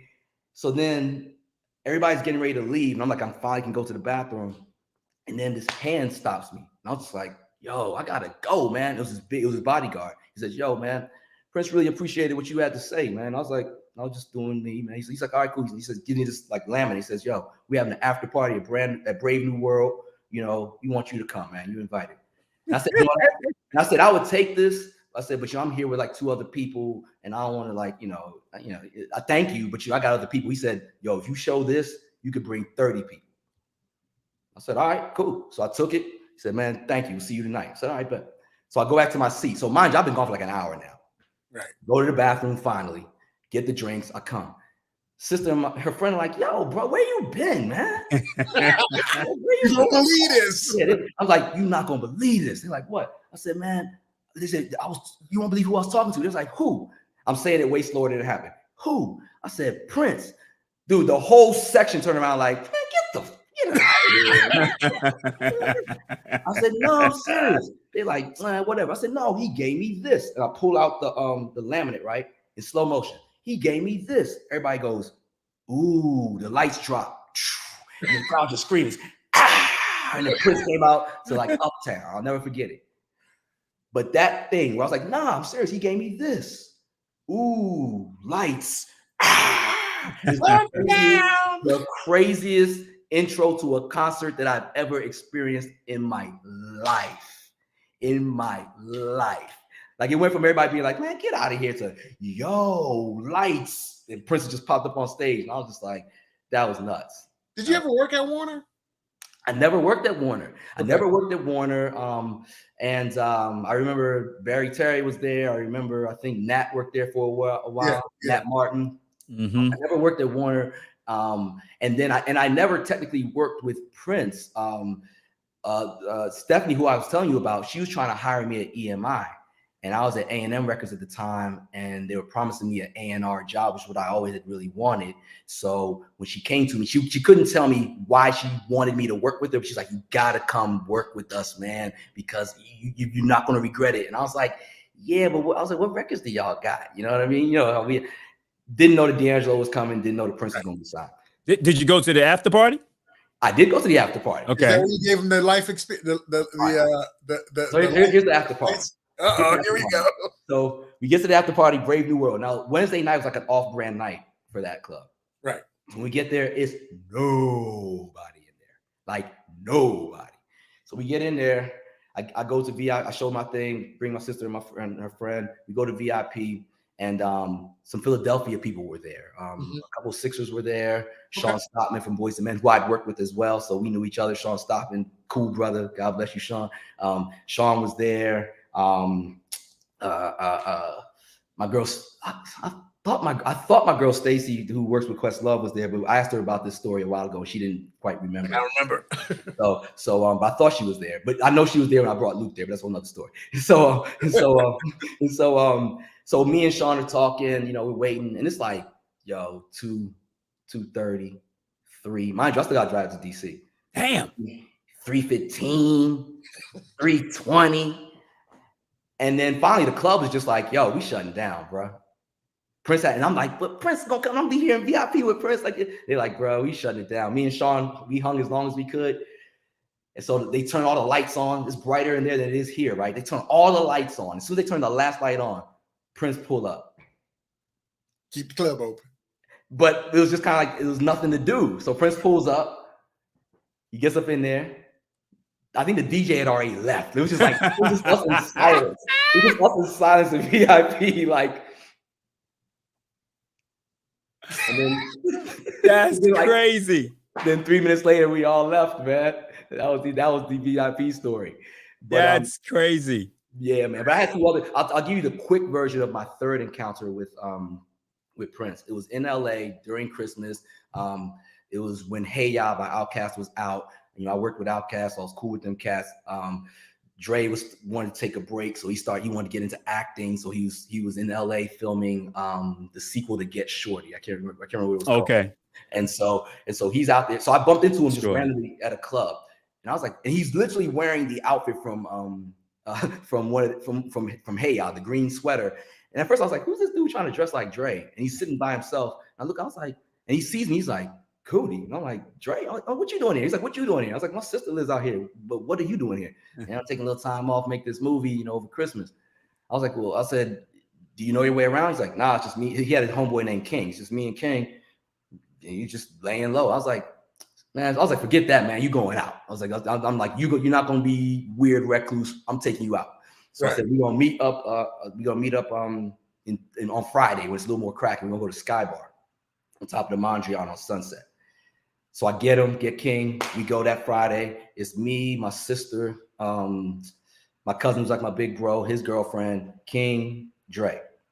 So we get to the Mondrian, and usually it's popping, but because it's Christmas time in LA is dead. So nobody's really in there. So we go to the rooftop. On the way to the rooftop, you pass the pool. Sitting at the pool was another artist I worked with, Usher. King of Petty. We'll talk about that video later. So it's Usher and there was this woman sitting with him that he's talking to, and they were kind of arguing. And I was like, I didn't know who she was. Right. But then like a year or two later, you know, some books came out, and I was like, oh, I know that chick. That Superhead chick is Oh, that was Superhead. So Corinne Stephens. Corinne Stephens. Yeah. My bad. My bad. So anyway, so I see them. That's just casual. Like I just see them. Right. So me, Dre, we're up there. And it's just kind of dead. DJ's playing. You just kind of. But I'm just happy you just have Dre out because he's like, I'm not doing anything. It's Christmas time. I'm like, no, don't be by yourself.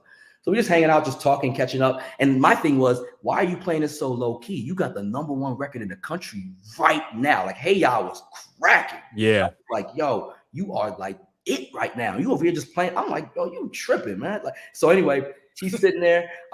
Tracy Morgan comes in with some of his boys, smelling like weed, way underdressed. We talk. They're over there on this corner. And then I remember we were just kind of talking. Then out of nowhere, I blinked, and the place just got jam-packed. Everybody just wall to wall. So my sister comes running up to me. She's like, yo! I'm like, what? She's like, and the music's blasting. She's like, I'm sitting there with Dre. She's like, guess who's here? And I'm like, who? She's like, Prince. And I'm like, oh, word, where is he? She goes, right there. Bama was standing right next to me, man. Like right next to me. And I was just like, oh, snap. So now I look at Dre. I'm like, and see, me and Dre have lengthy conversations about music. Right. And we talked about Prince. I'm a big Prince head. He was a big Prince head too. I'm putting him onto these. I got like these, you know, unreleased. I got Prince's high school demos. I got everything on that dude. So I'm just sprinkling all that stuff on Dre. So when I'm not taking credit for it, but when The Love Below came out, and you heard records like She Lives in My Lap and Prototype, I knew exactly deeds of that was because we had these conversations and we listened to this stuff in my car or at the crib, just really pouring over this stuff. So anyway, I'm like, so I know he's a Prince fan, big boy too, but I know he's a Prince fan. So I'm just like, and at this point, you know, I work with them like on Stankonia. So we talking about like 2 album cycles before. So I'm thinking about this point, you had to have met Prince. You know what I mean? Right. Outkast was huge. Stankonia, they had the whole world, won another Grammy. Now they're coming out with the Speak About Love Below, and they got, you know, the way that they cracking. So I'm like, I know you know Prince, right? And he's just like, nah. And he's sitting beside me like this. Nah. Like he won't even look. He won't look. I was like, dude, you're being a weirdo right now. Like, I know you're a fan. And my thing is, selfishly, I'm like, dude, I could be the conduit right here. Right. Mm-hmm. I can make it happen. I'm skipping a whole other story when Stankonia was out and they were on tour in DC the same night Prince was on tour in DC. We got a note at our in-store. We were doing an in-store in DC by Howard, Willie's by Howard. And somebody just comes and slips a note to me and it's like, yo, Prince requests Outkast presence at his party at this club, you know, on whatever. So I was like, ooh, we gonna be friends. And I got like the hottest art. I was like, this is gonna be a career. That was gonna be the best moment of my career. Right. It didn't happen. But I'll tell that story later if we got time. So what happens is, so I'm like, all right. So I'm like, yo, Dre, I know you know Prince. He's like, nah. I'm just like, dude. And he's being just low. I mean, he won't even turn his head. So I said, you being a weird. So I turned, but now at this point, Prince's security was between us. So I turned, so I was like, yo, my man. I'm like, come down. I'm like, yo, my man. Big dude. I was like, yo, I'm here with Andre, you know, from Outkast. I'd like to introduce these guys if we could, you know. So he whispers over to Prince. Prince kind of boom, boom, nods. That's when Prince was married to his second wife. The woman that's married to the one that's married to Eric Benet. No, Manuela Testolini or something. Okay, yeah. So she's Eric Benet's wife now. So they set up this little section in the corner. They wall it off with chairs. They set up a table with like 5 seats, I believe it was, and the security kind of surrounds it. And they come back over to me like, okay, cool. Prince is ready to see y'all. So it's me, Dre, King, Prince, and his wife sitting at this table, and security, walled around. And I can just, you're the fishbowl now. Like everybody's looking because it's Andre and Prince at the table. I introduced them, and then they started having a conversation. At this point, Prince is a Jehovah's Witness. And he was really doing his best to convert us. And then he started just spitting game, like about 40 straight minutes of game about just how to maneuver in the business. And I remember the line that came, the jewel from there, all through the career, man, there's people dropping jewels. He says to Dre, he says, man, if they're on your payroll, they're not your friend. Just remember that. Ooh, wait. No matter who they are. If they're on your payroll, they're not your friend. So always have people around you who, aren't getting paid by you. Wow. And that was the gem that I took. I was like, man. And like I said, his wife was there. Boom. So if you fast forward just a year or two later, Prince releases Musicology. It's his comeback album. He's #1 on the Billboard charts again. He has hit records. He's winning Grammys. He has the tour that kills. And he gets inducted in the Rock and Roll Hall of Fame that year. Right. That's when he played When My Guitar Gently Weeps, threw his guitar in the air, and that joint never came down. And all them other cats, was like, wow. But if you remember, when you go to the Hall of Fame, somebody gives a speech to induct you. Right. Alicia Keys and Outkast gave the speech. That happened because of the conversation. Wow. That we had then. Wow. Man, I just got chill bumps. Wow. I just got chill bumps. That's crazy. That's crazy. So I'm somewhere between the Black Kevin Bacon and the Black Forrest Gump with a little bit of Benjamin Button. Like, I'm somewhere in that mix, man. I've been around for a lot of stuff, man. Yeah. Man, that's good stuff. Shout out to Sean Rivers. She says, wow. I'm pretty sure a lot of folks are saying that. Heart attack chime. What up, Tack? Tack, we got to get you on the show because Tack is constantly. Yeah, he got some stories too. He got stories, so we got to get Tack on. Tack, we're coming for you, Tack. We're coming for you. Kuti, there was the concert that he had, I guess, on that same tour. He came to Washington, D.C. Right? So we were talking about. I remember Prince would always party. I was just about to say that. I was just about to say that. That was the first time I met Prince. The first time I met House Prince. of Secrets. House of Secrets. Yes. When he was on tour with Shaka Khan. Exactly. Vito, I was just about to set that up because if I was doing parties in Washington, D.C. Come up for that party. Right. So Prince was doing a concert and they announced he was doing an after party. And I was like, yo, I need to do a party that's different. I can't have it at a club. I can't have it at a ballroom. I can't have it at a lounge. I got to be different. Lorenzo Ice-T Thomas got to be different, right? So I'm looking for a venue, right? Got to be different. So I said, I heard that Prince was throwing an after party. I said, if Prince is throwing an after party at a venue, it's got to be sexy, it's got to be eclectic, and it has to be different. I'm like, where's he throwing this after party? They said, the House of Secrets. I said, all right, I'm going.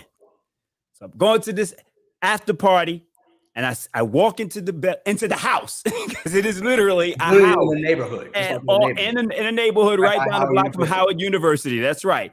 And you walk into the place, and it's so eclectic, artifacts, eyeballs on the wall, yes, and lava lamps and bean bags, and it's 3 separate floors. Yeah. So I'm like, yo, this is the place where I need to throw my eyes wide shut party because that's what I wanted to do. That was the perfect place for it, So that's when I discovered that place, and Prince was there that night. So then, he's there, he's chilling.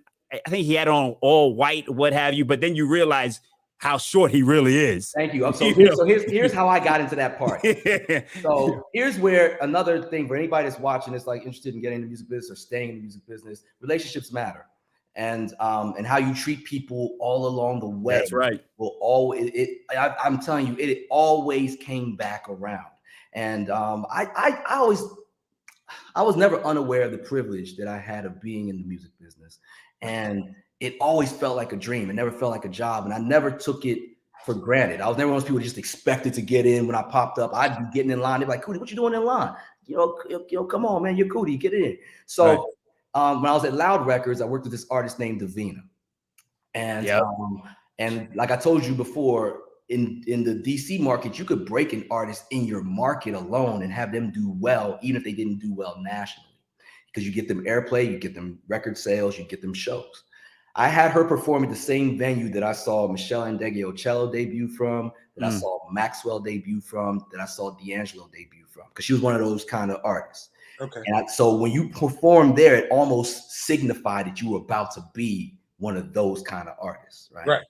So when I did that show, we did it, had all the PDs come through, they enjoyed it, whatever. And so she had this dude that was her music director that I think he was either playing bass or guitar. His name was Kato. Kato had his own records. He was signed to Warner Brothers Records. Now, here's where that me being a geek comes to play. I remember Kato because I would see his videos on Video Vibrations. If anybody remembers BET, Video Vibrations was where you'd see the videos that weren't necessarily the mainstream records. They might have been cool records that sound good or have cool videos, but they weren't the records, they were the hits, right? And so Kato had a record. Kato had a record on there. Then he produced a record for this woman named Kasserine, and I could tell the sound was the same. So when I got that record, I saw that Kato produced it. So I knew this dude's track record. So Kato pops up in Davina's band. So I'm just like, yo, my man, are you the same Kato that produced Kasserine? As soon as I asked that question, he was just like, man. So we became fast friends because I knew who he was and I saw him. He wasn't used to being seen like that. So short story long, fast forward a couple years later, maybe 1 year later, not that long, maybe 1 year later. And I'm sitting in the stands, like, again, I'm at the show early, Constitution Hall, and I see Kato just walking up the aisle. So I yell out to him, yo, Kato. And he looks up, he's like, yo, Kuti, what's up? I was like, what are you doing here, man? He said, man, you won't believe this. He said, Prince's sound guy got sick and he called me he lives in Detroit. He said, he called me, just flew me in from Detroit, bro. He just to do his sound because he knows I know his music and I know his sound. And I was just like, wow. He said, bro, I don't even have luggage. He said, I just got on a plane and got out here. He said, I got a hotel I'm staying at. I don't have transportation. He's like, dude, I'm really kind of like out right now. It's Prince. So I did it. So he's like, well, man, I gotta go. But he said, man, if you want, if you can give me a ride to my hotel, Prince is doing some kind of after party video shoot or something after the show. I'll have you come with me because you had to have like a code word to get in. Right. I'm like, all right, cool. So Prince does his show, does his whole thing. I find Kato, I get him, I drive him to his hotel because he didn't know nothing about DC, so he just had addresses. So I drove him to his hotel, got his stuff, said, okay, cool, let's go. He just gave me directions to this place. And I'm thinking, I'd never been to House of Secrets before. So I'm driving. I'm like, we're going to Howard, dude. Like, I'm like, we go to a residential area, just row houses, and it's super quiet. The only tell was that there was a tour bus at the end of the street. I was like, you sure this is a party? Lights is off outside. He's like, yeah, man. Dress. So we get there, he knocks on the door, says whatever, paisley purple, whatever, boom. They let us in. So we get in there. When I get in there, I'm talking like everybody who is anybody. Everybody who is anybody in DC. I'm talking politicos. Yep. Anybody. They were all in there that night. So I'm just like, wow. And of course I know people, so I'm kind of boom, boom. So I had this toothpick. That was my thing. Me and Puff used to rock, the little cinnamon stick, whatever. Got a little toothpick in my mouth. Bad boy. Yeah, bad boy, baby. You know how we do. So I'm sitting at that. So when you walk in, there's like a narrow hall, and there's like a room. So I'm at the end of the hall, just sitting there, and they made some announcement like, okay, look, Prince is gonna pull up in here soon, and if you just the main thing is be normal and don't really like stare him down. So I'm like, all right, cool. But I'm at like the door is facing me. So the door opens. He was wearing red, Lorenzo. He was wearing all red sequin something or other. But you were right about the eyes. So he walks in, and when he walks in, everybody kind of like, oh, and he's walking straight. But the wall was red, so he was blending in with the wall. Yes, fact. Yeah, I remember that. Yep. Yeah. When he walks in, protein bar. Man, would you just got the protein bar? Eating the cookie. I won't tell anybody. So he's walking in, and he's walking dead at me because he's going to go up the stairs to the attic, the third floor. Right. And so I'm just sitting there, kind of one foot on the wall, kind of, and the whole time I'm trying to think, what do you say to the guy, like, right? This is like the first time I met him one time before, but that wasn't really a meeting. It was just we were in the same space, and I was a kid back when like 1999 was out. But this was like the first time. Before Philly. This is before Philly. Yeah, this is before Philly. So this was first. Philly was second. The LA story with Andre was third. So this is my first time like meeting Prince for real. And Cat's walking up, he's just walking straight at me, and I'm just kind of like, and I can't like look away because it's just kind of weird. So I'm just kind of looking at him, and I was thinking like, yo, what do I say? This is like my this is it. And so he stops because I'm not in his way, but he had to kind of move to get around me. So he's like, hey, what's up, man? And I was just like this. I was like, shut up. Just cinnamon toothpick. I was just like, yeah. So he goes upstairs, and when he finally clears and he's gone, the whole room turns around like, man, you just head nodded Prince. Like, it was like, yo, you nuts? I was just like, I didn't know what to say. I was just like, you don't because I know when I saw him, I think it was on the second floor, and he was standing against the wall. Mm-hmm. And I guess it was all red because he blended in with the wall because the lighting on the wall was red. Right. And I'm like, what do you say to Prince? So I just walked up. I introduced myself, told him I was with, 93.9 WKYS. And I tell him the story about how I needed to find a place. And I followed your recommendation, Prince. I said, I knew if you were going to have the after party somewhere, it was going to be dope. So then I said, I ended up having 3 separate parties at that place, and this was before I started doing my Jamaica trips. Right. So all the parties at the House of Secrets then, basically allowed me to build up the clientele to get people to travel to Jamaica for my birthday. Right. But it was, it was like a 5-minute conversation. Pleasure to meet you, and then you got to leave him alone and let him have a good time. So basically, Kato starts to go upstairs too. And then Kato's like, oh, I got some people with me. No, I think I was about to go. And they said, look, man, we can only have like one person. And I had my sister with me. So Kato could bring one person up. And so I said, you know what, sis? My sister's built just like me, but just feminine version, kind of Angela Bassett type body, and she's a little thing, about 4'10", right? And so I said, you know what, sis? Even though this is my first time, I'm like, you go up. You know what I'm saying? You go up. You go up with Kato. That's love. Just tell me what happened. And Prince was just like, wait, she's with you? He's like, yeah. Because Kato said, this is my man. And I gave it up to my sister. He said, nah, both of y'all come up. I was like, okay, cool. So Prince goes up. My sister, 4'10", goes up behind him and just totally eclipses him. And for the first time in my life, I realized how small that cat. I was like, yeah. This dude is dainty to yeah. I was like, her shoulders just eclipsed him. And I was just like, as they're going up the stairs, I was like, yo, how small? Because when you're talking to this cat, it's like you're talking to Shaq. Yeah, definitely. You're looking at him in his face. His head is regular size, I guess, but it feels like you're talking up. And his voice is deeper than yours. Yeah. Right. Yeah. True. So his voice is deeper than yours. That whole thing that Charlie Murphy talking about, that aura type thing. Yeah. I've only experienced it twice. One was Prince. The other was Erykah Badu. Okay. So now, Kuti, that night, did he go upstairs to the attic? That's where they had the instruments and the piano. Did he go? He went up and played up there. I went up there and played. You went up there and played. I went up there and sat at a rose just like this. Okay. And it was this dime. Okay. I mean, one of them Prince, James Bond. Yeah, I remember. It was a dime sitting there. And I was just like, man, how many times I was like, look, I play a little, little chords in there. And then Prince walked up, and I was just like, I'm looking stupid right now. Shaka Khan and Larry Graham was sitting over here in the corner. That was the first time I met Shaka. Right. And so playing, and Dougie Fresh was there.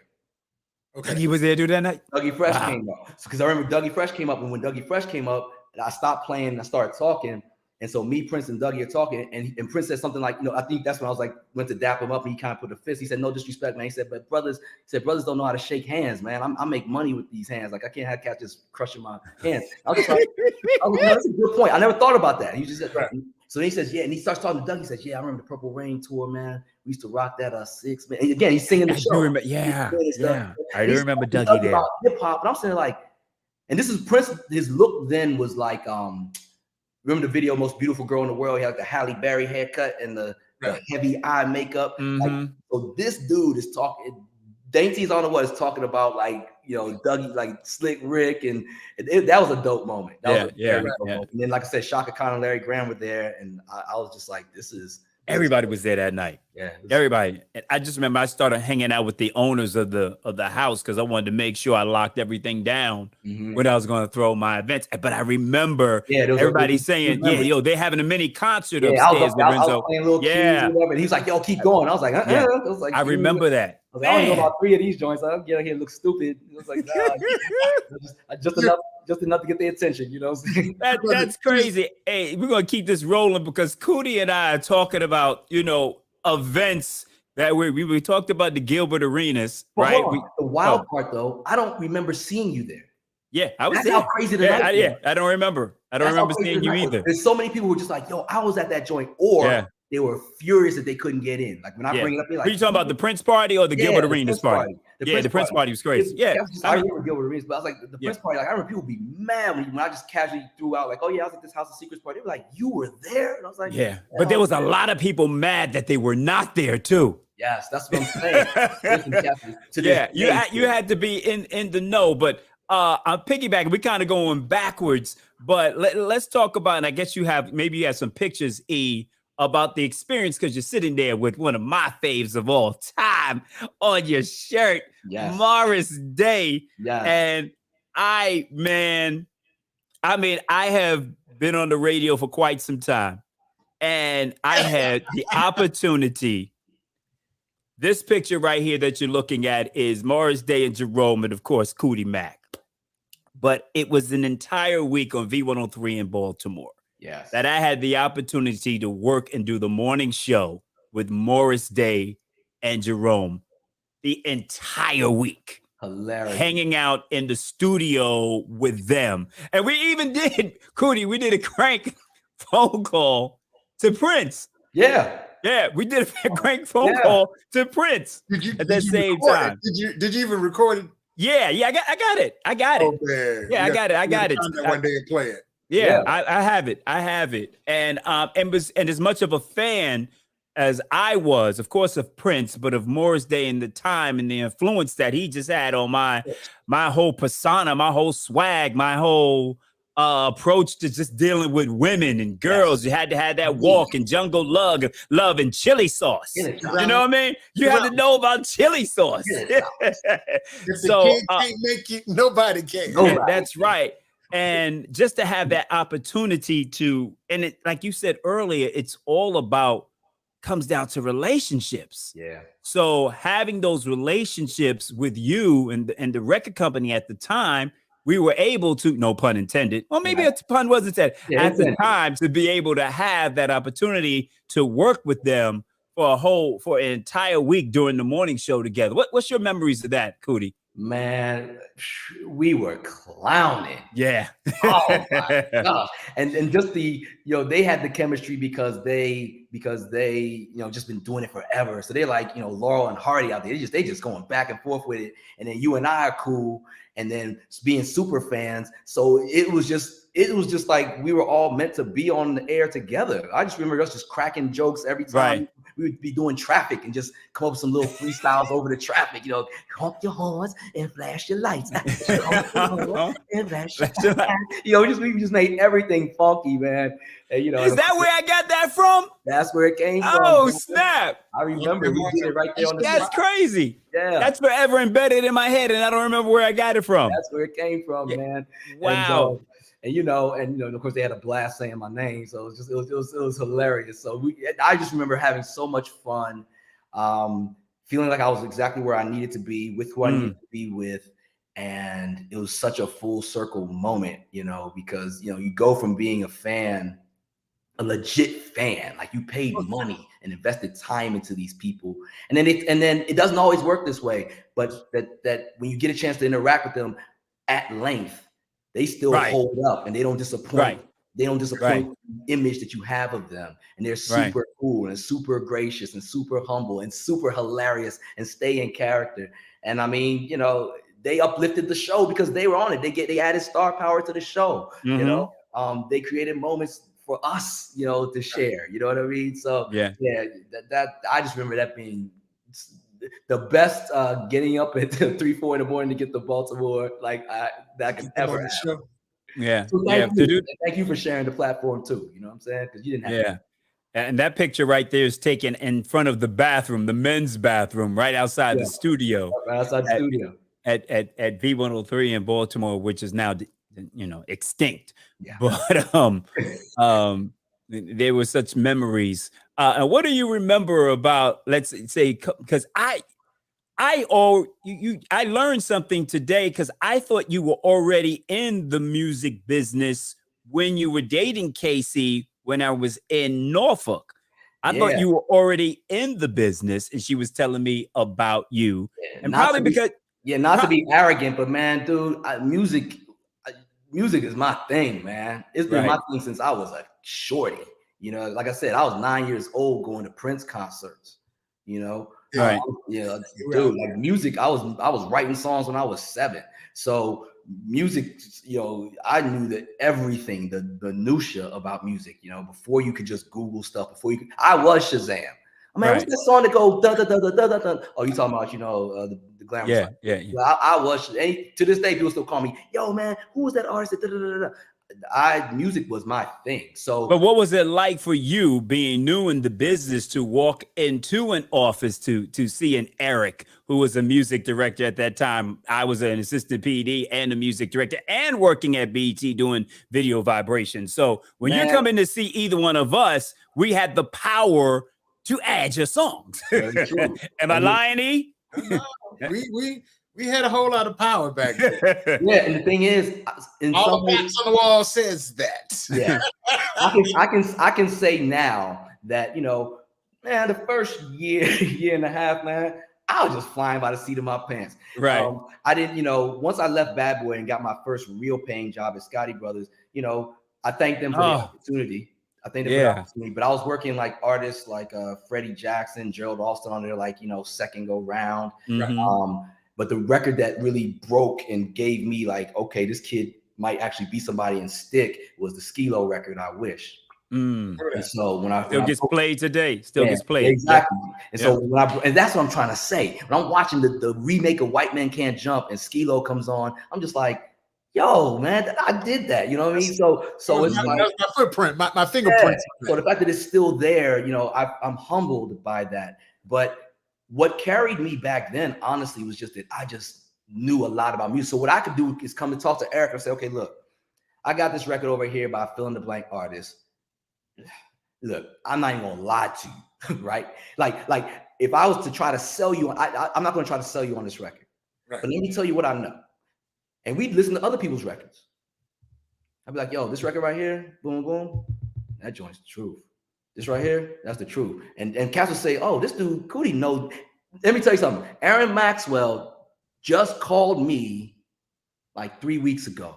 Okay. We had a 30-minute conversation about music. Like music that's out right now. Wow. Okay. Eric Maxwell, for anybody listening, Aaron Maxwell was Eric Lee's program director. Yep. Back in the day. It's all family, right? Oh, yeah. That's who I've always been. So when I first got in the game, I was the cat you knew. Okay, so when I came and said either I need this record or I think this record is a good record, even if it's not a hit, I had credibility because I could speak legitimately about other people's records. Right. The first year of my career, man, at Scottie Brothers, I was talking more about everybody else's records than I was talking about mine because I knew I ain't have no hits. but what happened was cats started to endear to me because it's like, man, this little kid, man, he coming in here. Because I remember the first time I went to see Daisy Davis in Philly. I went to go see her, and I had some records. She looked me off so cold. She's like, internship applications at the front desk. My soul was crushed. I was sitting there, I went back out to the parking lot and called my VP, like, yo, man, she just carried me, dude. She didn't even he's like, man, if you don't get your record back in there and get your record. And I went back there and got myself together. I was like, actually, I'm working your record. She was like, since when did kids start working records? I was like, ma'am, I'm not a kid. I work for Scottie. Here's my card. I'm the new da-da-da-da-da. And our relationship started. I love Daisy to death. That's my woman still to this day. But, I was the young cat. But we didn't have that perception of Kuti, did we? Oh, no. Yeah. Oh, but you know why? You know why y'all didn't? We cool. Because Steve walked me in. Okay. Y'all already met me because I already knew from Casey though. And I was running with Bad Boy by that time. And then Casey came up and worked with me in at V103 for a short period of time. Yes. Right. That's what it was. I remember because I met you and Aaron at CDX when we did the Big Mac tour. So with Craig Mack and Biggie. Craig and Biggie. Yeah, and we took them on promo tour. So that's probably why, because I came in already with heavy artillery behind me. So by the time I was a record rep, it was like y'all probably thought I think I dressed up and comported myself a little, mature. But you were a good dude. By that time, man, thing about it is Aaron and I would never really work hard. We were never the program directors that were the programmers that was going to give you real hell. Right.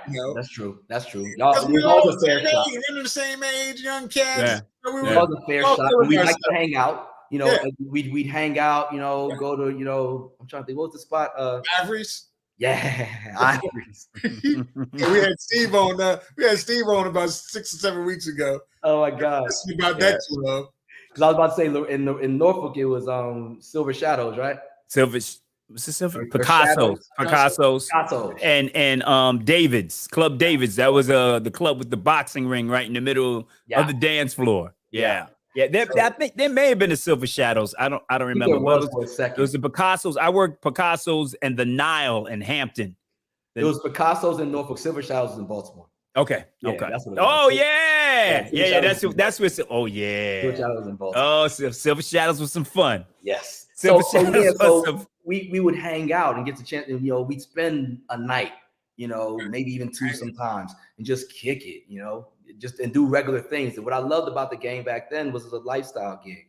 So I always told people it was like you did the things that you would do if you were. I always tell people if I treated most of my girlfriends the way I treated my PDs and MDs and mixers, man, I'd be like girlfriend of the year, like because you were there at the weddings, you were at the baby shower. If you were a good record rep, you were there for everything. That's funny.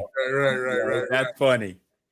You're tuned into Shooting the Breeze Conversation with the DJ. We got my man Kuti Mack in the place. If you're checking us out on YouTube, definitely hit the subscription button as well as the notification as we do this each and every Thursday, and you'll be notified when we go live. If you're checking us out on Facebook, definitely hit the like button. Shout out to my man Bernard Leach, Virginia State University in the house. Thank you, my brother. He says he enjoying the show, learning a lot about us. Lorenzo already said he appreciates us, and he's from Baltimore. Hey, with his jokey ass. That's my dude. He takes me out on the golf course and tells me how bad I am.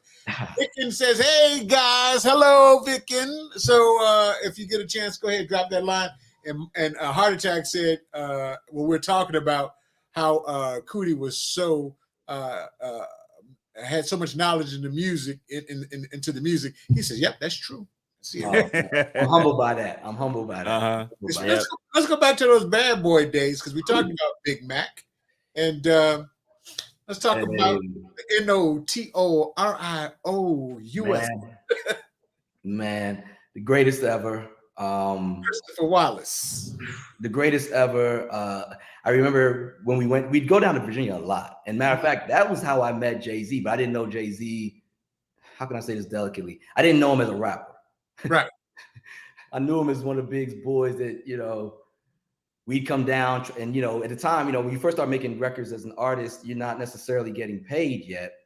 And so Biggie had like Juicy out and he wasn't getting paid yet, but we were starting to do shows, but he would, you just want to get a little money. So like, cool, you should find me a little show like at V State or something. And then, get a little whatever, and I'll hit you off, blah, blah, blah. So I'd organize something at V State, and then halfway there, he'd be like, yo, pull over here, da, da, da. And I'm like, why are we pulling over? He's like, I'm going to meet one of my mans. All right, cool.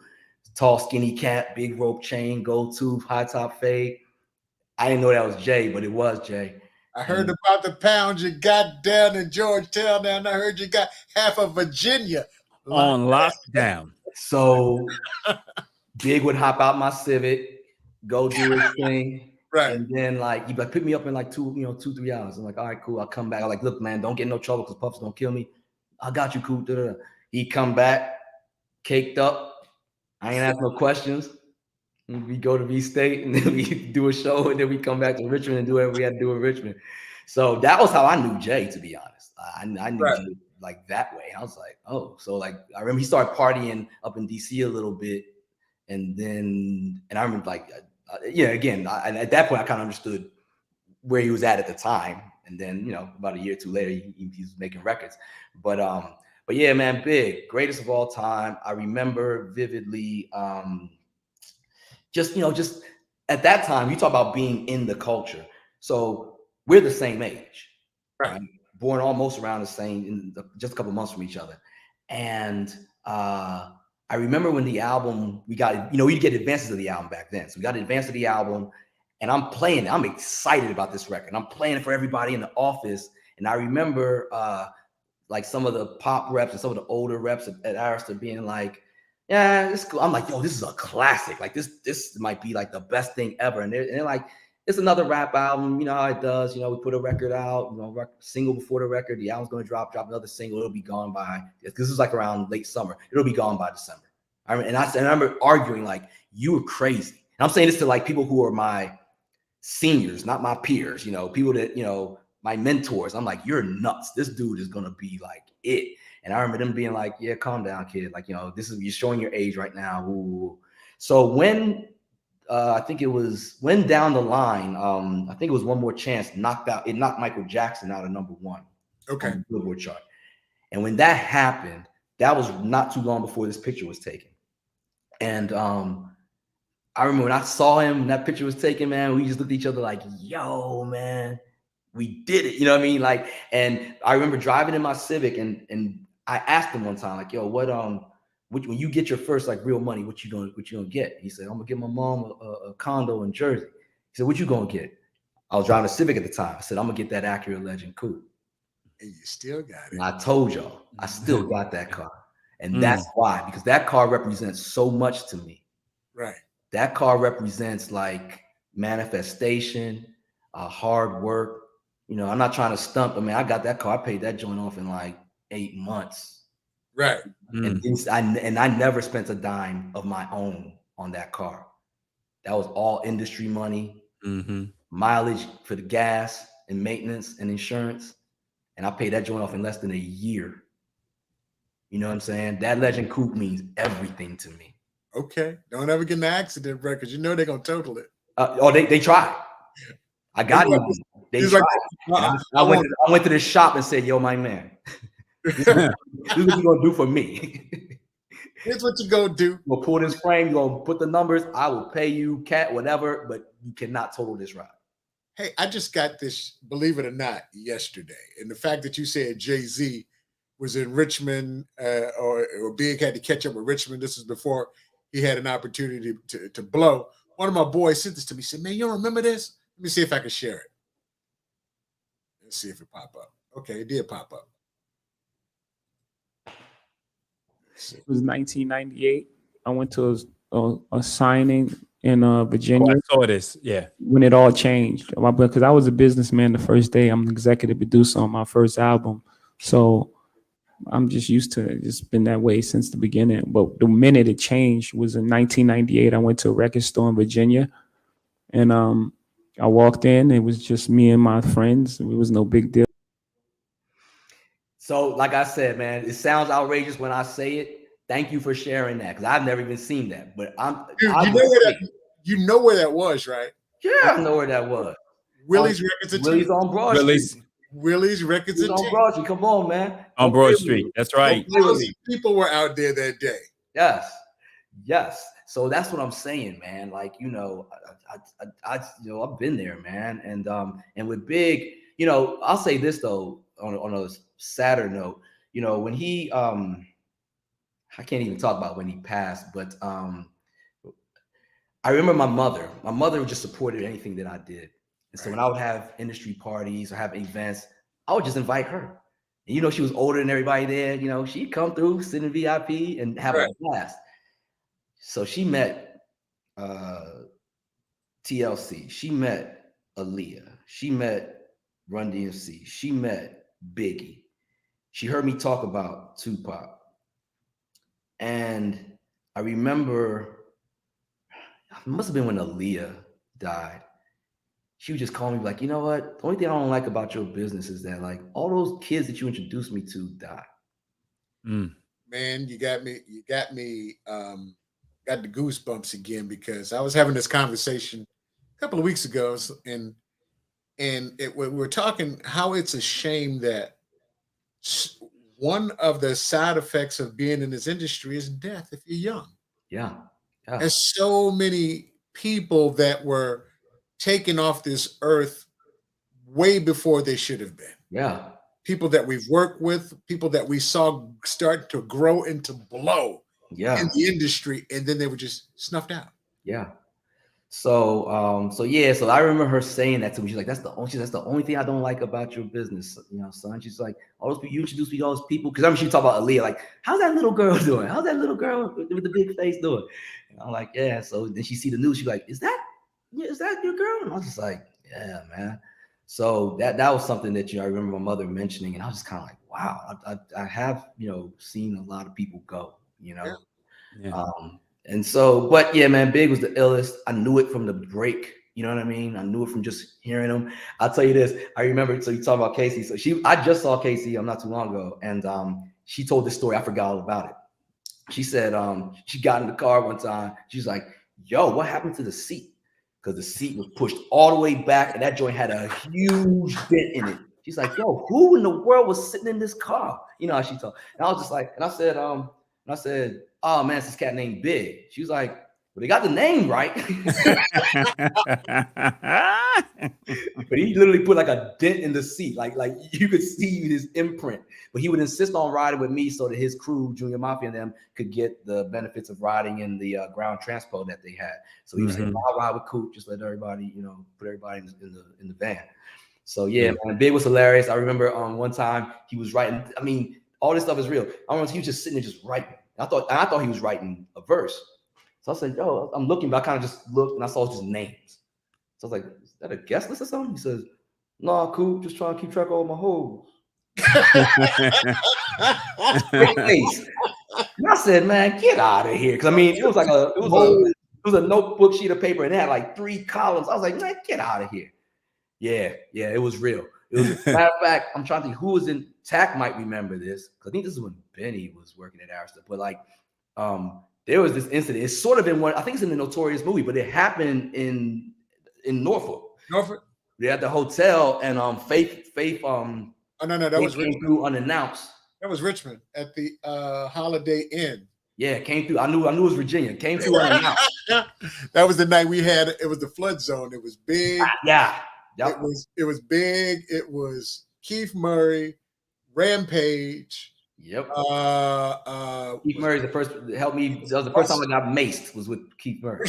Shout out to Juliet for giving me the opportunity to work with Keith Murray. Did they mention in the movie that it was in Virginia, Richmond, Virginia? I can't remember, but I knew it was. When I saw it happen, I was like, "Oh, that happened."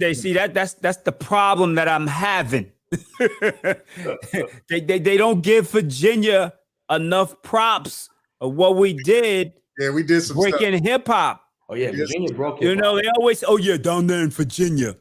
Yeah, but they don't specify places. Right. Yeah, right. I mean, Luke mad because the South was left out of the 50th anniversary. Well, so Florida was left out. Yeah, Florida was left out. Yeah. What did I say? The South. The South. Florida was left out. Yeah. But it's crazy because when we think about this thing we call hip hop, and like you said, Kuti, how do you as we go back and talk about some of the greatest artists that's ever graced the mic in the culture of hip hop, and you had your finger, your imprint on it. Yeah, man. Everybody in the music industry remembers the Big Mac. Now, if you're not in the industry, you Right. don't know what the Big Mac is. Yeah. But everybody in the industry knew what the Big Mac was. It was probably the most, in terms of genius. It was man, when it came down to marketing and street level promotion, man, Puff was untouchable. Puff put the stank on that one. Untouchable. I'm so mad. I have the cassette where I'm so mad. Yeah. Talk about Big Mac. So Big Mac, man. So we had this promo campaign where we had the sampler, and Craig Mack and Biggie were the first two acts off of Bad Boy. And so the sampler, and if anybody has the sampler, there's actually like, I want to say a different version of It's Juicy. Everyday Struggle. Everyday Struggle. The one that like, because it had like the it was a DeBarge sample, but they couldn't clear it, so they had to like change it to something else. So, I don't want to live no more. Yeah. At my front door. Oh no, I'm sorry. It's either that or the original One More Chance. Okay. So anyway, but it was one side of the cassette tape. The sampler had like a couple cuts from Craig Mack's album. The other side had Biggie, and it was it was packaged in a sandwich box. Because back in the day, McDonald's would serve you your sandwich in these boxes, and so the box said Big Mac, play on words, Big Mac like the sandwich, but it was B-I-G and M-A-C-K, Biggie and Craig Mack. And then we had like House of Hits, and we had like a whole get up with like we were in a restaurant, and the menu had all the hits on there, man. That was one of the sickest emotions. We were like, yo, good. This is good. It was a great era, man. It was a great era. And those, like I said, those records still rock now, you know, those records still rock now. Shout out to my man Chris Childs for checking in. Thank you, my brother.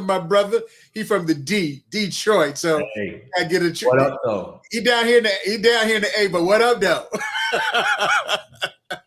Man, so let's get back to talking about, you know, this.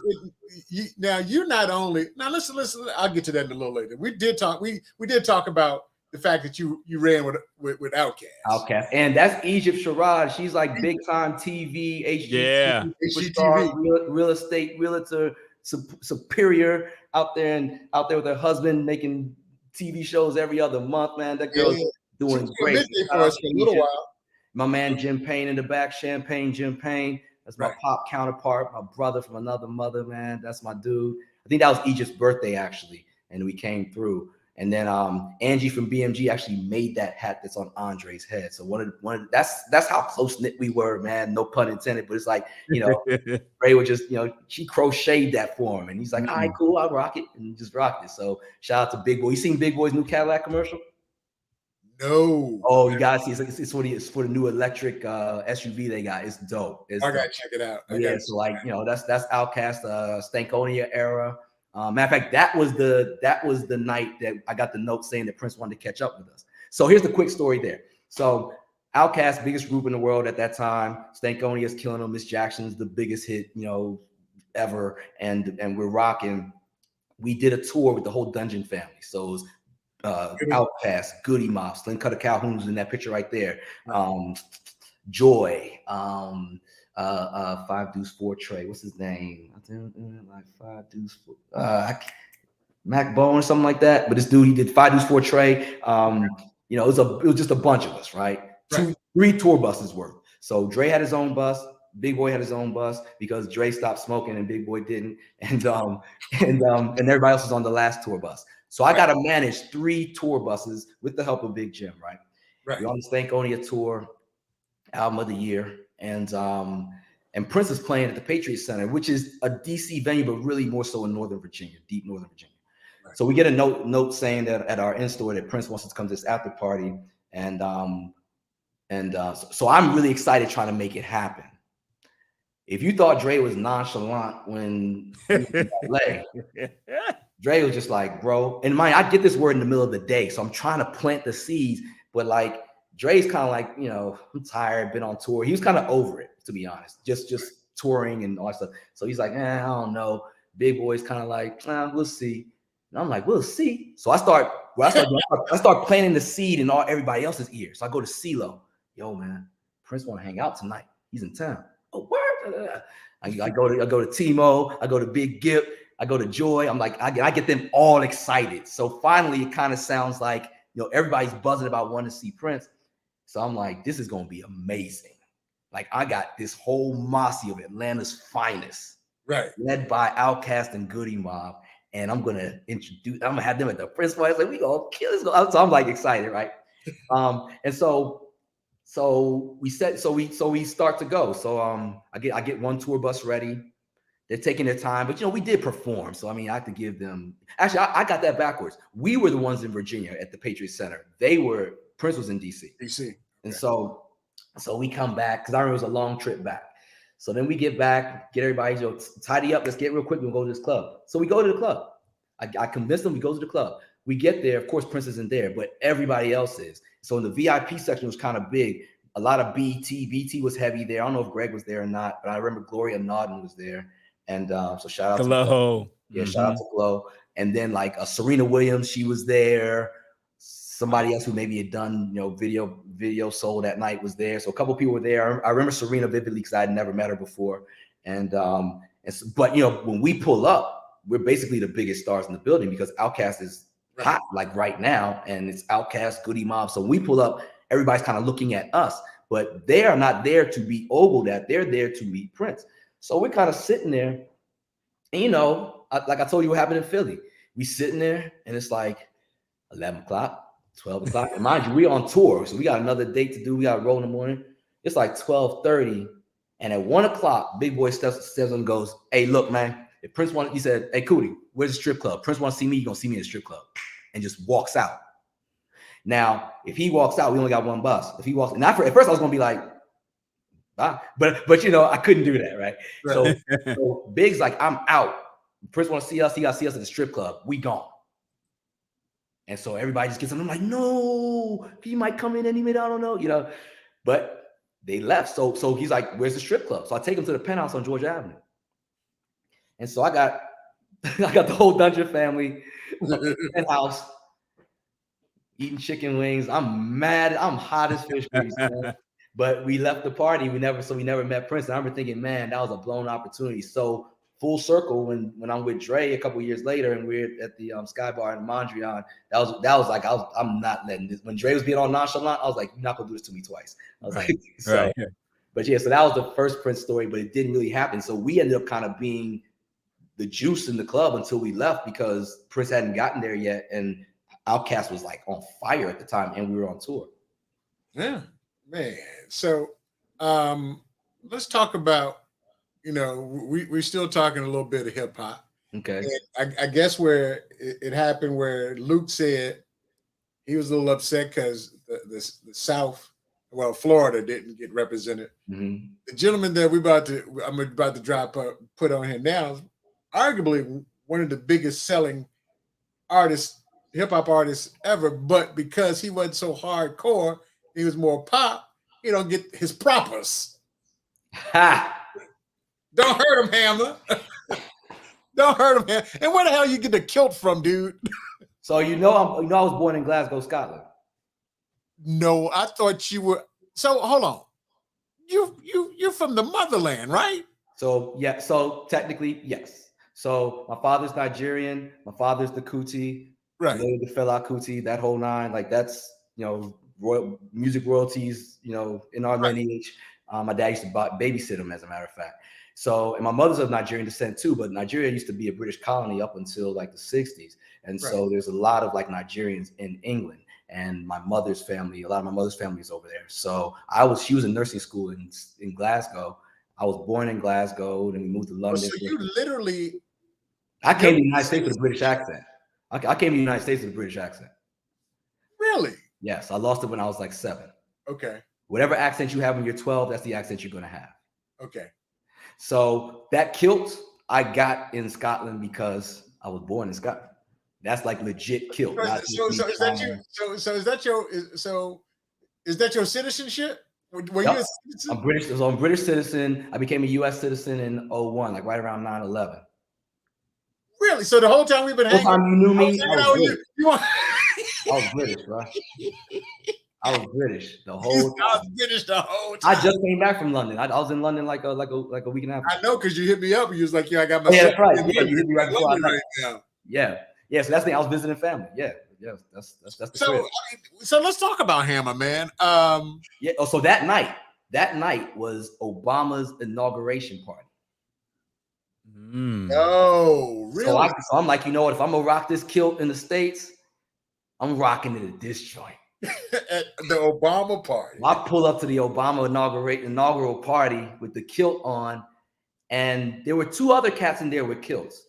Some Irish cat, old Irish cat, and this young dude who had also visited England, actually visited the same part of Scotland that I did. Wasn't any black people with a kilt on? I was the only. You kilted? Oh, yep, kilted. And let me tell you, this is how dope. I'm getting goosebumps talking about this. This is how dope that moment was. Because think about when you wear your best suit, and I've seen y'all both dress up. When you know how it feels, you just got your best suit on, that tailored suit that just handmade for you, right? The confidence that it gives you. Right. Yeah. Multiply that by 100 when you're wearing a kilt. So I walk in with that joint, and everybody, if I had $5 for everybody to stop me, it was just kind of like, yo, blah, blah, blah, blah. And like I said, when the Irish cats saw me, because there's a proper way to wear a kilt. It's not just the skirt. You know what I mean? Right. So when cats are just rocking the skirt, they just trying to make a fashion statement or, young thug it. But like when you know what you're doing, there's stuff you do with your socks. There's a pouch. There's this whole thing. There's a pin. So when this cat saw, he's like, you got the flashes and the tassels. He's like, yo, come over here. He's like, this is official. And I was like, yeah, I got it. Like I got it made in Scotland. So we talking. Boris Kojo walks up on me. He said, bruh, he said, man, I seen you like moving around the whole night. I just got to come over here and shake your hand, dude. He said, because I could never pull that off, man. You a hell of a man. Boris Kojo said that to me in front of, my lady and everything else. I was like, oh. Yeah, Boris kind of tall, though. You know what I mean? 6'3", He about 6'5". Yeah, but he came down to me. He came down to me like, yo. but Boris, but Kuti, but Boris at that height, could he pull it off? He could. He could. You get him made custom. So okay. So he came down to your size, baby. He came to me. So once Boris Kojo came to me, I was lit. I was like, yo, I don't even care if I see Obama. So and then next thing you know, Hammer sees me. And I see Hammer. I'm like, yo, that's MC Hammer. And he's like, but he was coming to me. Again, he was just like, yo, whoever. So that's what he's saying right there. He's like, yo, whoever this dude is, I need to take a picture with him. And he just starts. And so then everybody started taking pictures of us. And that's where that picture came from. So let's talk about him. What are your thoughts on Hammer in the 50 years of hip hop? Where's his place? So here's the funny thing about Hammer. If you think about everything, y'all were there. If you think about everything that Hammer got clowned or dissed for, right, it is exactly what people in hip hop now go straight for. He was endorsing KFC, sodas. He had a cartoon, action figure, all going multi-platinum, stadiums, everything that he was doing that everybody back then was just like, man, he's selling out. If you haven't done that stuff now in hip hop, you're not considered made. Right. So he broke that mold and he took that on the chin for everybody. Yeah, because I dug Hammer, because I think there was room for everybody. It was room for Miami bass. It was room for what Hammer did. It was room for the West Coast. It was room for the East Coast. It was room for the South. Wherever I want, I just pop the CD in. If I want to hear a little Redman, I get that. You didn't even think about what culture this came from. It was hot. Up until until the beef happened. Until the Bad Boy Death Row thing happened. You didn't think about it. But come on, man. You got to keep it real. We didn't respect his MC rap game. That's what we didn't respect. Yeah. He couldn't kick bars, so that's where the hate came from. Right. And then he was getting the hip hop aesthetic. You know what I mean? Like, right. If he came out doing that, say in '82, when it was like Melly Mel and everybody was dressed like punk rockers, it might have worked. Or even up to like the Houdini era. You know what I mean? Where But most of the jealousy came from the fact that he was getting so much airplay. He was getting crazy airplay. And he crossed over. He was doing stadiums. Yes. So That's where the jealousy and envy came from. And the majority of it came from up top, came from New York. And Cass was like, I can rap better than him. So, right. Why is he getting this run? Can't dance in parachute pants better than he could. No, they couldn't do that. they couldn't do that. No, none whatsoever. You need the pumps in the bump joint, and you had the pumps in the bump with the zebra with the zebra dog. I was like, what are we doing? Lord have mercy. Hey, but look, I was at a Hammer concert, and I remember they said that after the Richmond Coliseum, they had to check for structural damage because that thing was so loud. That's the loudest concert I've ever been to in my life. That and Rage Against the Machine.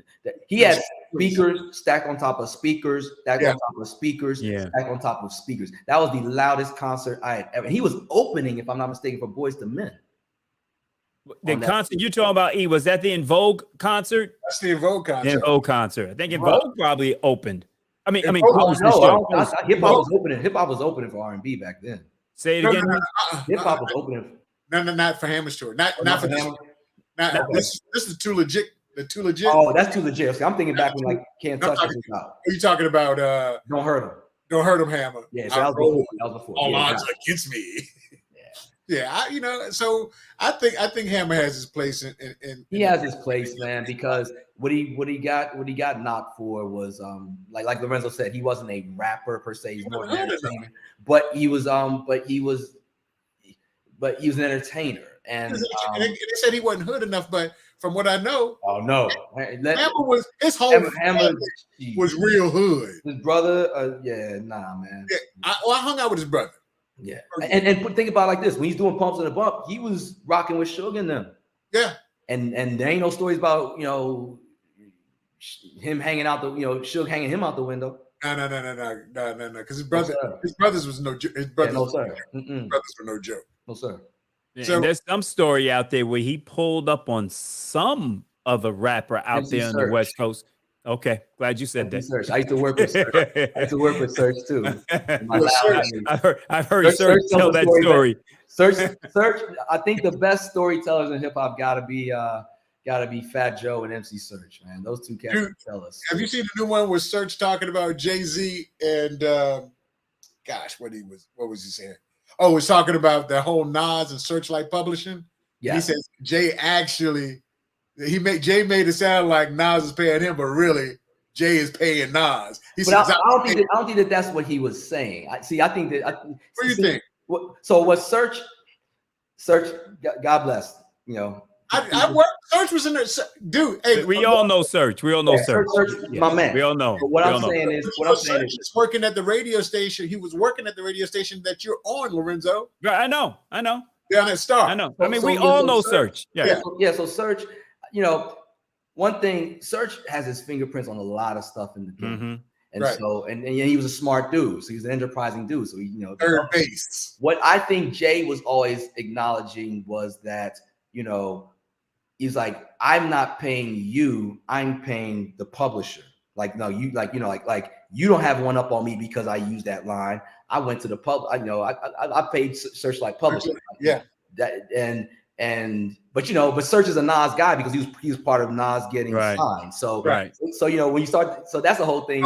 Okay, yeah. So when you're on Nas's side, you're leaning. Be like Ether was better than Takeover. You're gonna be like, so it's a funny thing. He riding for his boy. He riding for his boy. As he should. As he should, exactly. As he should. All right, we're gonna still continue to go down this memory lane. Let's talk about this. Man, mint condition, man. Who's the young fellow over there? That would be me. Turn to the angle. See that angle? Man. Yeah, man. So we go back like car seats, man. So it's my brother from another mother, Stokely, and shout out to Odell. And you have Perspective at that time? A&M. So what happened was Perspective started to fold. When I got to A&M, we were part of the team that was rebranding the urban department because they had actually cut back their black music department completely. They didn't have one, but Jimmy and Terry had Perspective, and you couldn't just do that to Jimmy and Terry. So what happened was I came in with the team, and I was like, and they let me pick like, okay, what groups you think are still viable to pull off a Perspective? I was like, definitely pull Mint Condition, definitely pull Sounds of Blackness, and Nesby from Sounds of Blackness. Shout out to Auntie Ann and her husband Tim. And Nesby was about to do a solo record, and in her voice, I heard a combo of Aretha Franklin and Patti LaBelle, and I was just like, you know what, she can make noise, so pulled them 3. And I'm trying to think if there was anybody else. You left Solo? Oh, Solo got signed.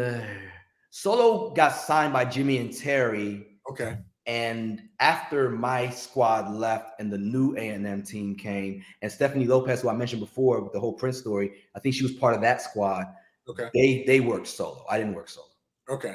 So we was on road Mint Condition. And one of the beauties of my career was there were artists that just 2-3 years prior, I was in high school or college listening to on my own and loving on my own. And then all of a sudden I got an opportunity to actually work with these people, and not only work with these people, but be a part of the machine, be a part of the campaign, be a part of the creative input that helped them have their peak success.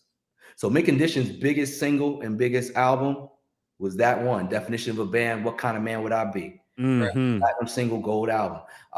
When I worked with Mobb Deep had gone gold, had gone strong gold, like 750, 800,000 with the second album, Hell on Earth. And when I got to Loud, it was kind of like, I'm coming from the Bad Boy era where we were getting things on the radio. I remember talking to Steve Rifkin, who I'm still cool with. Shout out to Steve Rifkin, one of my favorite bosses. And I remember talking to Steve and just saying, hey man, like, Steve was really dope because he cared about the streets. Period. Right. Like, he treated mix show jocks like they were program directors. That's right. Yeah. He could give a damn about a program director. Yep. Now, from the cloth I was cut from, you cared everything about the program director. You did not want to piss the program director off. So where that became a cool little juxtaposition was UVA word. What happened is, I'm walking into these radio stations armed with the relationships and the know-how from working labels like Bad Boy and seeing how we can flip things that's hip hop, but get it played on the radio. But at the same time, my boss could care less if I pissed off fill in the blank PD. I'm not saying I was going around pissing these people off, but when the person at the very top of the food chain, their first priority is not appease the program director, but appease the street guy. Right. It gives you a lot of leverage because what happens is if a PD gets mad at you as a regional or a national, then they'll just call your boss. Right. I'm just not gonna talk to Kuti no more. I'm just gonna talk to Boom. But when I was at Loud, he was like, I don't know what you're talking to me for. Like they might even take the call. He's like, man, I don't even know what that is. Boom, does Funk Flesh have the record? Does Kobe Cole have the record? Right. Does Heart Attack have the record? Does Boom Boom? So when we had dinners, I'm treating all the mix show people. So that actually helped me because it made me part of the fabric of the street level people too. But then I'm coming in like, okay. So when I'm talking to Steve, I'm like, we get the Big Pun album. That's one of my favorite plaques. That one right there in the corner. First Latin to go platinum. He went double platinum. With him, I saw, man, this dude, we just do the Biggie model on him. Out of there. Now, when we got the album at first, he's just kind of like, well, I mean, Steve was like, nah, this record goes gold because Steve was good at working margins. He learned from his father, Jules, legendary, Jules Rifkin, God bless the dead. He learned from his father about just the numbers game, right? So he's like, okay, look, we spend this much on the record and it sells this much, we're good. So for him, he's like, if you think about it, up until the era when I worked at Loud, and I'm not taking all the credit, but just to stamp it, up until the era when I worked at Loud, everything on Loud was it was all street records. But they were street, but what attracted Loud to me at that time was that every one of these records you knew. Like back then, you didn't know records by heart if they weren't on the radio. Right. And I remember vividly, the only records that you could go in the club and know word for word that didn't have radio play were records by Wu-Tang. Mm-hmm. Mobb Deep Shook One. Yeah. Akinelli Put It in Your Mouth. Put it in your mouth. Yep. Those are the only records you could play, and everybody just knew these records. I'm saying, yo, dude, everybody knows. Or maybe Nas's first verse on Live at the Barbecue. But did they play that like in the club? I don't know, but we still knew it.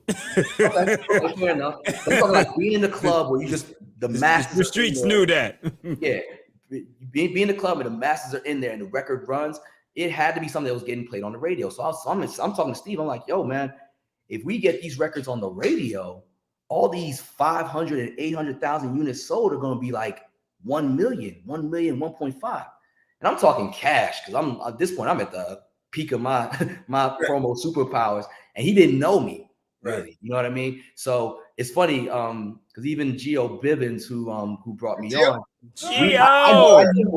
We gotta get Gio on the show. Yeah, I knew Gio like from conventions and stuff. Right. But he didn't know me by name. So we see each other all the time, dap each other up, hang out, drink or whatever. But it was just kind of like, when it came down to it, like, so I get the phone call like, hey, I'm new VP at Loud. I'm supposed to come down there and meet somebody, meet this Kuti cat, and interview him. So I'm gonna come down. I don't really want to hang out, so I'm gonna come down, meet you at he said, where are you gonna be? I said, I'm gonna be at the radio station, KYS at the time. We'll be at KYS. Okay, I'll meet you there because I gotta stop by there anyway. We'll talk there, and I'm just gonna hit the train and go back. So he's talking to me like he doesn't know who I am.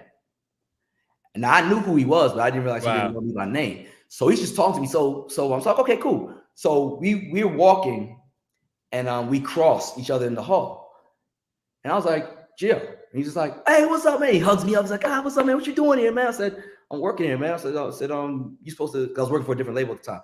I said, you supposed to talk to me. He's just like, I gotta talk to this dude Kuti, and I'll be right back. I said, that's me. That's me, dude. He's like, you're Kuti? And I said, yeah. He's like, oh, he just said, then I'm gone. Tired. Like he was like, screw it. He said, you're Kuti? Oh, I can still get back to New York before 8 o'clock. So that's working at Loud, just taking stuff to radio, it just impacted record sales left and right. And with Pun, we had the remix to Still Not a Player. Because if you remember, I'm Not a Player, I Just Crushed a Lot was the original record with the OJ. That was the OJ's record. Yeah. Then it came back with Joe. Yeah. And then we came out with the remix. But again, that remix, if you think about it, same thing like you took like One More Chance on Ready to Die. It's a very different record, completely different record than the One More Chance that hit. Mm-hmm. So taking that model, and then that went to radio, and that thing called Lighter Fluid. And I personally took Pun myself. I said, give me Pun for 31 days. They're like, yo, man, I'm gonna warn you, like, this he got a cruise, Terror Squad. And before I got there, I had gotten word that one of my friends who used to work at RCA, which was the parent label for Loud at the time, he had gotten like lumped up by like Wu-Tang. You know what I mean? Like they whooped him, you know what I mean? And that's not even a joke. Like, he was put in bad shape. So I remember thinking, okay, it's Terror Squad situation. So I said, okay, we'll start. So I said, you know what, we're gonna start in DC because DC is home. Right. So I had cats on like speed dial, like, hey, yo. If I throw my hat up, if I throw my black hat up, if I Bobby Shmurda, it's on. And sure enough, at first, Pun's his road manager, Flex, he tried me. And I didn't back down. Right. And I think I didn't back down. So I was like, okay, look, I didn't have time to send the bat signal out, but I was like, I was sending it as soon as, because I know where y'all are. But I was just kind of like, boom. And I think just the fact, sometimes when a dog barks and don't see you move, when I didn't move, he was just like, okay. And then Pun saw that, and then Pun immediately was just like, yo, then he Flex be tripping sometimes, don't worry about him. And Joe was there too. So I got like Joe and Pun's respect, and I think quietly got Flex's too. And then from that point forward, it was just me and Terror. 31 straight days, I'm taking this dude to, one day we did DC, Greensboro, and Atlanta all in the same day. Wow. Airport to airport. And, Pun was a big dude. Right. So you ain't hustling from gate to gate in Dulles. So we walk in, Pun keeps stopping. I'm like, yo, we got to catch this flight. I said, look, so I said, yo, Pun, you got to respect me on this one. Because I'm not trying to clown you at all, but we got to catch this flight. We're at gate 5. We got to get to gate 35 to make our connection. I'm going to get one of them luggage carts. Yeah. We're going to get on this joint, and we going to go. And I said, but tell your boys first, don't, because I want them thinking I'm like playing you. He said, all right. So he told Vic, this dude named Vic. He told Vic, Cuban Link. He's like, hey, yo, man, we got to go. He said, all right, cool. And we just had fun with it. We just started running. So I got this guy on a luggage cart. That was work, bro. It was work on a luggage cart. On a luggage cart, and I was doing it by myself. Wasn't nobody helping me. It was like, it's your idea, cool. You got it. So got him to the gate. We made every flight. To his credit, he did everything I asked of him. He worked his behind off, man. And we broke that record. We broke that Still Not a Player record. And the rest was history, man. The rest was literally history. You know, first Latin to go platinum, we went double. Speaking of iconic artists. Hey, Andy. Wow. Yes. It's so ironic to see where he is now, because when he came out, he was so dope, and you were just trying to figure out what lane did he go in. Yeah. You're trying to figure out how. I was like, yo, where are we gonna put him? It's like, can we play him on the radio? Nah, radio's not gonna play him. But like, yo, but his stuff is so dope. Where's he gonna fit in? You know what I mean? And I'm just so glad what has happened for him and teaming up with Bruno Mars, and it's over. Now he can do whatever. I didn't even know. I remember seeing him at the BET Awards. Right. And I forgot what they used to call it. They would let artists open up on the side of the stage, and they'd let them play for like about 45 seconds on TV or an hour or a minute and a half. Outside. Yeah. No. It was inside. It was inside. Oh, I know what you're talking about. It was BET Futures, and they were and you'd go like the commercial bump. Yeah, exactly. That's what it was. And I remember seeing him play. And I said, yo, that kid is dope, because where they had us set up there, we were in the front, but we were to the left, we were close to that stage, and we would see all the artists come through. And I remember seeing him perform on that stage, and I was like, drums while rhyming and singing. Yes. Man, let me tell you something. I know Pac since he was Breezy Lovejoy and had dreads. Breezy what? Breezy Lovejoy? Breezy Lovejoy. He was a neo soul artist, Breezy Lovejoy, and he had dreads. That's crazy. Pac is road tested. Pac is, I told him this right here. The reason he's hugging me like that, I told him this right here. I said, man, when Prince died, I was like, that's the last dude I'm gonna be a fan of. Like, I can't, I was like, I'll never be that heavy a fan of any other artist. And he was just like, yeah, I get it. And I was like, then you came out. Wow. Deep, bro. That's deep. That's deep. That's a cosign. That's official. Yeah, that's official, baby. He'll never forget that, Kuti. And I'll tell you, when I remember literally, it was almost serendipitous. Just about a month before. You said serendipitous. That was UVA. Come on, I'm verbal sick. Maybe about a month before Leave the Door Open came out, I was just thinking to myself, because I'm a Bruno Mars fan, and and I was just like, the way. And they toured in Europe when Bruno Mars had like Locked Out of Heaven out, and Pac had Malibu, his last like independent album, which is phenomenal. If you don't know that album, go find that album. Malibu is a freaking classic. I mean, this is before he was signed to anybody. The fact that anybody can put an album together that incredible as an indie artist. There you go. Woo! I use that as a music bed. Yes, sir. Yeah, I remember playing it for Donnie, like, yo, Donnie Simpson. I was like, yo, you gotta hear this album. This new energy. Because I'm seeing him play like rooms of 50, rooms of 100. You know what I'm saying? Rooms of 150. And I said, yo, Donnie, remember Prince, like when like Dirty Mind came out? It was like, yeah, like you could just see all of the sauce, but he hadn't really nailed it yet. I said, yeah, this is when Malibu was out. I said, yo, here's a copy. Here's my copy of Malibu. I'll get another one, man. You need to hear this album. That was one of me and Donnie's last like real just heart-to-heart conversation. And I wasn't even working the record. I was just in the station. Because I was managing this kid named IDK. Right. And while I was managing IDK, they were both like indie artists, kind of trying to get on the double XL freshman class, all that kind of stuff. So we were all sort of like moving around at the same time. So there'd be festivals where I'd see, and that's how I saw Breezy Lovejoy turn Anderson .Paak, the whole nine. That's how I saw that happen. So that's how I was hip to him so early. So anyway, yeah, so I said, there's no way that with the work ethic that Pac has and the way I know Bruno's a real cat, because even though he's broke pop, if you really go to the essence of Bruno Mars, he's an artist, and he's a guy that's been doing it since he was a kid. He's a perfectionist. I was like, there's no way those two have not collaborated. Right. So I start just searching the net for it, and I see this little snippet of some footage of them at Abbey Road Studios in London.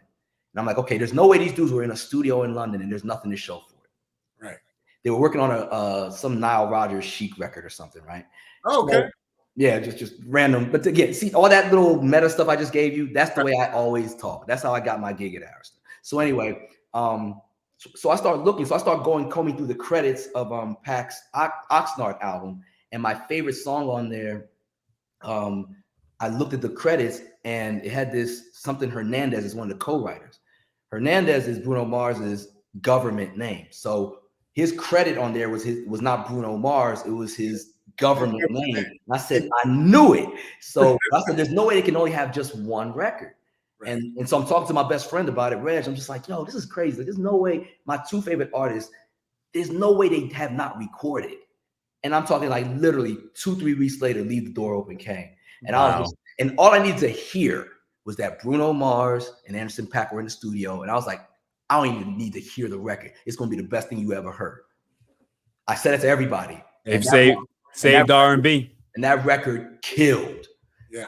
The single killed so hard, they pushed the album back, and the single still made them like the biggest winners at the Grammys and had them lined up to be the next biggest winners the next year. But it's like, you know what? We're going to pull out of consideration. They did. They surely did. We're tired of winning. So we're going to give that was a power move. We could sweep the Grammys 2 years in a row with the same album. You know what? Y'all can have it. Got to win it. Speaking of a very talented brother, this brother's got vocal chords. Aunt Ham. So I'm gonna tell you how I met him. So while I was working at Loud, I was working with this incredible group that was way ahead of their time. Shout out to M1 and Stick, Florida MCs, Dead Prez. Okay. So Dead Prez was the hip hop record, and so they were way ahead of their time, man. But nonetheless, I'm working with them, and D'Angelo took a liking to them. And so D'Angelo wanted them to open for him on the Voodoo tour.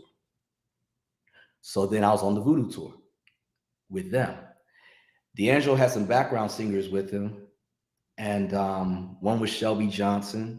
There was another brother, I can't remember who he was. And the third was Anthony Hamilton. Anthony Hamilton sung background for D'Angelo? Wow. On the Voodoo tour. And we met there, and we just started, just kicking it there, just having a blast. The tour was amazing. D kept canceling dates left and right. So yeah, that sounds about right. Yeah, but we did Richmond. I remember the Landmark, right? The Landmark. We did the Landmark at Richmond, filmed the Send It On video there too. I think old girl showed up at the show, Angie. Yeah. So yeah. She probably she did. She showed up. I remember. She had baby Michael. Yeah, baby Michael. So I was on tour on the D'Angelo tour, and he kept canceling dates. So eventually, I remember Gio called me like, "Man, Kuti, what you doing, man? Because I was with them. Like we went to Toronto, and he's like, "Man, he said, man, D only done like 2 days, man. Get your ass off the road, man." And so I had to come back home, but I did I did a couple of weeks on the road with those guys, and that's where me and Ant, formed a friendship, and it was great, man. He's an incredible singer. Man, your homie. All right. So Kenny Lattimore. Kenny Lattimore is from the DMV. Kenny Lattimore is still doing it, bro. He's still doing it. I like that joint he got out right now. Yep. And that's my man. Kenny went to Eleanor Roosevelt, went to the same high school. Okay. He was older than me. So I don't want to age him, but he was not in my class generation. But there was a mutual friend that we both had, this vocal coach, extraordinary vocal coach named Nick. And my man Nick, he's in LA still now. I mean, he's vocal coach for Usher. Like he's amazing. He was the singing dude when we was in high school. But he and Kenny were boys because they sang, and he was in between. He split the difference between the age of me and Kenny. So he was cool with Kenny. I was cool with him. So I was cool with Kenny that way. Right. And then I bumped into Kenny when I was on tour with Barry White, and Kenny was opening for him. And so that's when Kenny debuted as a solo artist because he's in this group called Mannequin that was on Epic Records. They had like a half a hit, and then if you knew, you knew, kind of like Eric Roberson. Yeah, like that's To the Moon joint. But so if you knew, you knew, but if you didn't, and then he got a solo deal. And so he's touring he was opening for Barry. I was on the road with Barry White, legendary cat. And I mean, because with Barry, man, that puts you on a whole different level, know. And I was a shorty in the game. I was like 23, 24. I mean, I was a baby. And what Barry's? But Barry was like, what do you know about the music, young brother? Oh man, he was cool. I'll just let him spit game. We would just talk, man. And Barry would tell me so much. And then so many people wanted at Barry because that was sort of a comeback out, that Practice What You Preach record. Right. And so when we did New York, man, I'm working the meet and greet in New York, right? Get this. I'm like 24. And I got like Martha Stewart, Donald Trump, Naomi Campbell, and I'm like, hold on, Naomi, wait. I'm one time in like Naomi Campbell. So you telling the future president? Hold up, Playboy. Wait, Playboy. I got you. Just relax. Bro, I'm turning around like this is nuts. Like I'm like one time in like superstars. I'm just like, yo, just chill. I got you. Just relax. I got you. Being all professional, come back, yo, Naomi want to see you. And he'd look up like, oh, is that right? Oh man, yeah, Barry was so cool, brother. He was so cool, man. I was, so Kenny, that's how me and Kenny reunited. We've been thick as thieves ever since. That's my man. Like that's family. And that was my sister in the middle, the superstar business manager. So, the one that dwarfed Prince. Yes, so look at her per scale. Wow. And when she walked behind Prince, I could not see the man. I could not see him. And he had heels on. He had heels on. He had heels on that night. And hair. Hey, but if you put a basketball in his hand, he'd cross you over. Oh yeah, he'd do that. He'll shoot that jumper was wet. The jumper was Blouses. Yeah, so Kenny Lattimore is my man. He's still doing it. I'm really happy for him now, though, because I feel like he's found a space where he really, has found his niche. Because the thing that really dogged his career, I think, was just that, even if you hear him tell, it just always felt like he was coming out at the wrong time. Like, he'd come out and then on the same label, they drop Maxwell. And, not no diss to, labels. Right. Certain labels, they get that priority. Certain labels, that's the culture. They get that one priority. That's who it's going to be.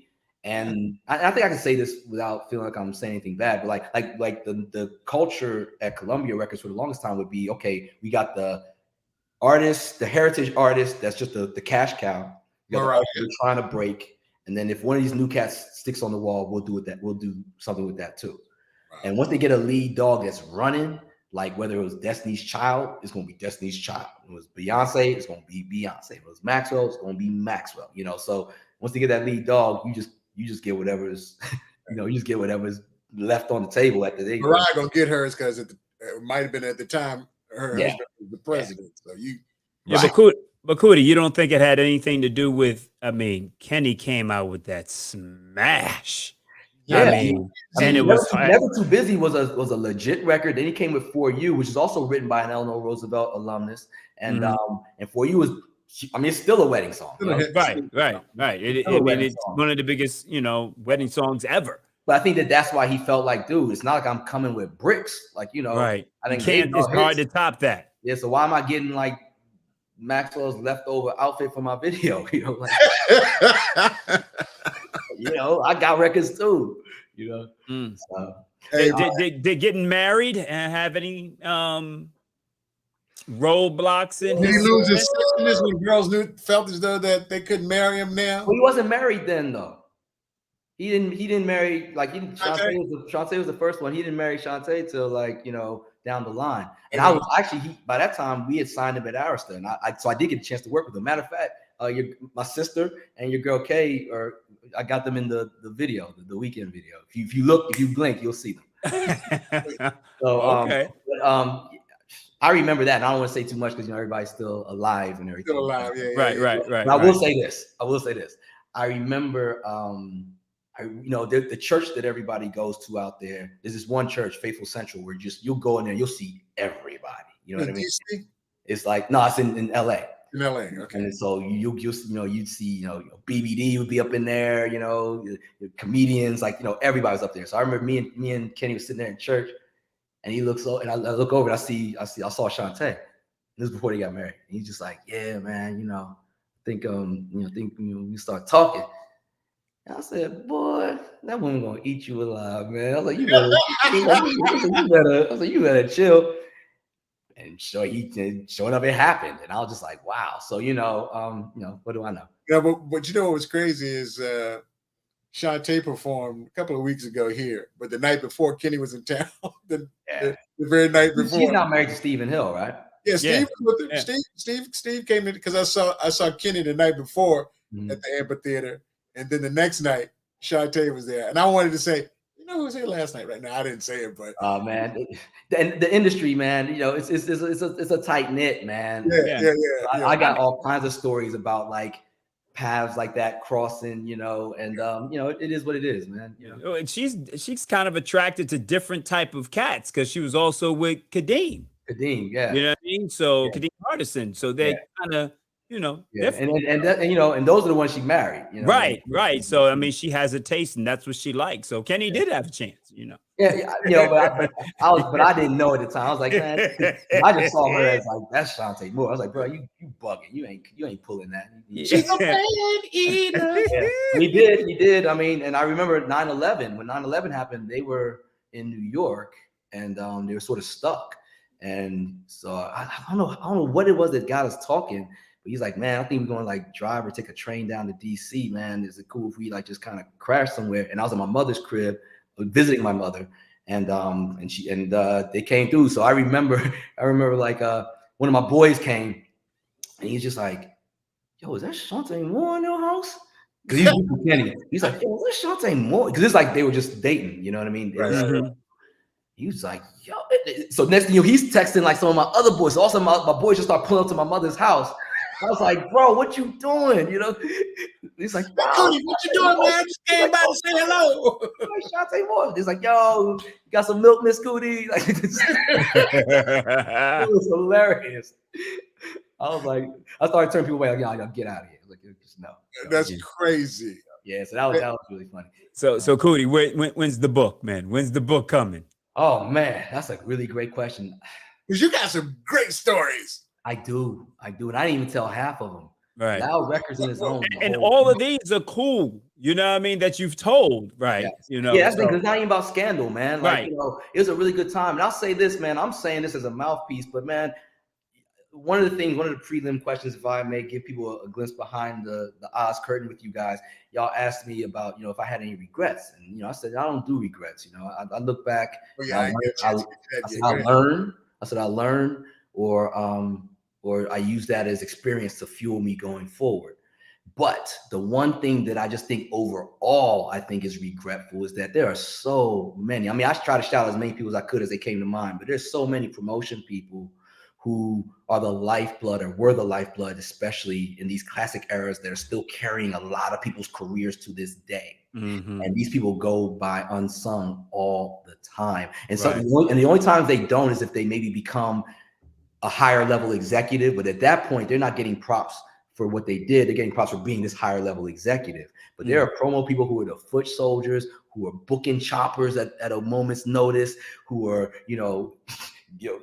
pulling all kinds of maneuvers, to make sure that the show goes on and these artists, get their shine and get their recognition, and, pushing them through airports on luggage carts to make sure they catch their flights. And so I just want to give a shout out to, my promo brethren and sisters. Y'all I'm going to interrupt you because that's the premise of what we do. And I love it. I love it, and I appreciate it. It's the opportunity to talk to the people that were instrumental in the fuel that guided your favorite artist that you have never heard of. Right. And what I get from people from all the time is like, dude, I love checking out your show because I learned so much on the back end on how these things happen. Because we've had conversations with people that, Paris Johnson said, you know what? P was like this. You do know Lauryn Hill almost didn't happen. So what do you mean it didn't yo, did he tell the story? He told the story, but go ahead. I know the story. So look, Lauryn Hill, they got just coming off the Fuji, the score. Lauryn Hill has a solo album. They wanted to work, oh God, what record was it? They wanted to work one of the R&B joints, right. One of the X Factor or something like that. They wanted to lead with that, doo-wop or something like that. And that's, I think, when Michael Malden was still there, Jermaine Dupri's father. I think he was still head of like Black music. Parrish and them was over there, and they white labeled. For people that don't know, white labels like industry bootleg. A bootleg. It's an industry bootleg. So they white labeled. So they white labeled the vinyl, and they made, because I still got mine. They have they white label, they burned CD of Lost Ones and just gave it to the streets. Right. Gave it to the mixers. To this day, that's still the best rap song I've ever heard by a woman, just for the record. Right. And when Lost Ones came, and because as a promo team, we could tell people, yo, play this record, because we were dictating the traffic more so. Right. Label to radio people. Now the traffic is dictated more by the public. You know what I mean? Like radio follows. It's kind of like, okay, what's trending? What's streaming? What's boom, boom, boom, boom. Okay. But back then we would say, okay, here's the single. You didn't even have music until we gave it to you. Right. You know what I mean? So they gave the Lost Ones singles. The Lost Ones singles caught fire. That's why, was there a video for Lost Ones? I'm trying to think. I don't remember a video. I don't think so. That's why ain't no video for it. Because it wasn't part of the marketing plan. They'd already moved forward, and then Lost One came, caught fire, and that set the whole thing off because that brought her back. It was a smart move because it kept her hip hop because she's coming from the Fugees. Right. So it gave her that bedrock of credibility with the rap community, and then you could branch off and be R&B from there. But if she just come in. What was the next single after that, Kuti? You remember? I think it was Doo-Wop, that thing. Doo-Wop. The split screen. Yeah. We played that. We played that a lot on Video Vibrations. I remember that. Reason that she almost didn't happen. And so it almost would have been just like a solo joint. Okay, cool. She's singing. All right, cool. Yeah. But they broke. It wasn't even. And again, I'm partial. I'm biased. I work for certain labels, so I'm team those labels all day long. Arista, Bad Boy, Loud. What I appreciated about those labels where we started with the music, we gave a lot of credence and credit to the music. We never thought that we knew more than the A&R people did. Right. And the people who even were executives had ears too. So if there was we trusted musical ears, we let the music lead. Some labels will say, you know what, we're the promo department. We're going to go this route. We think this is going to work because this is going to test well. And they just do it. They just force these things. Right. And in that situation, because, and Paris said it first, so I don't think I'm breaking any news or anything, but in that situation, the Black music department bucked against the pop department. I heard. And jumped out there. And of course, when it hit, everybody's like, yeah, Lauren. That's what knew was going to happen. Right. And when he told me that money ain't a thing with Jay-Z and Jermaine, they were like, that almost didn't happen either because they wanted to lead it with the Mariah cut. Exactly, because Mariah's the Columbia artist. Yeah. The Columbia. So that's what I'm saying. So you're saying what I'm saying, and you're saying I was being political about it. Like they mathematically will deduce how, okay, well, if Mariah's our artist and Jermaine Dupri's our artist, and that's the single that should go out there because Mariah's a star, whereas the hottest record was Money Ain't a Thing. The hottest artist was Jay-Z. And that's the record that would go. But thank goodness for, again, the Michael Mullins, the Paris Johnsons, the people that just like, just stood up, like those cats are legendary, man.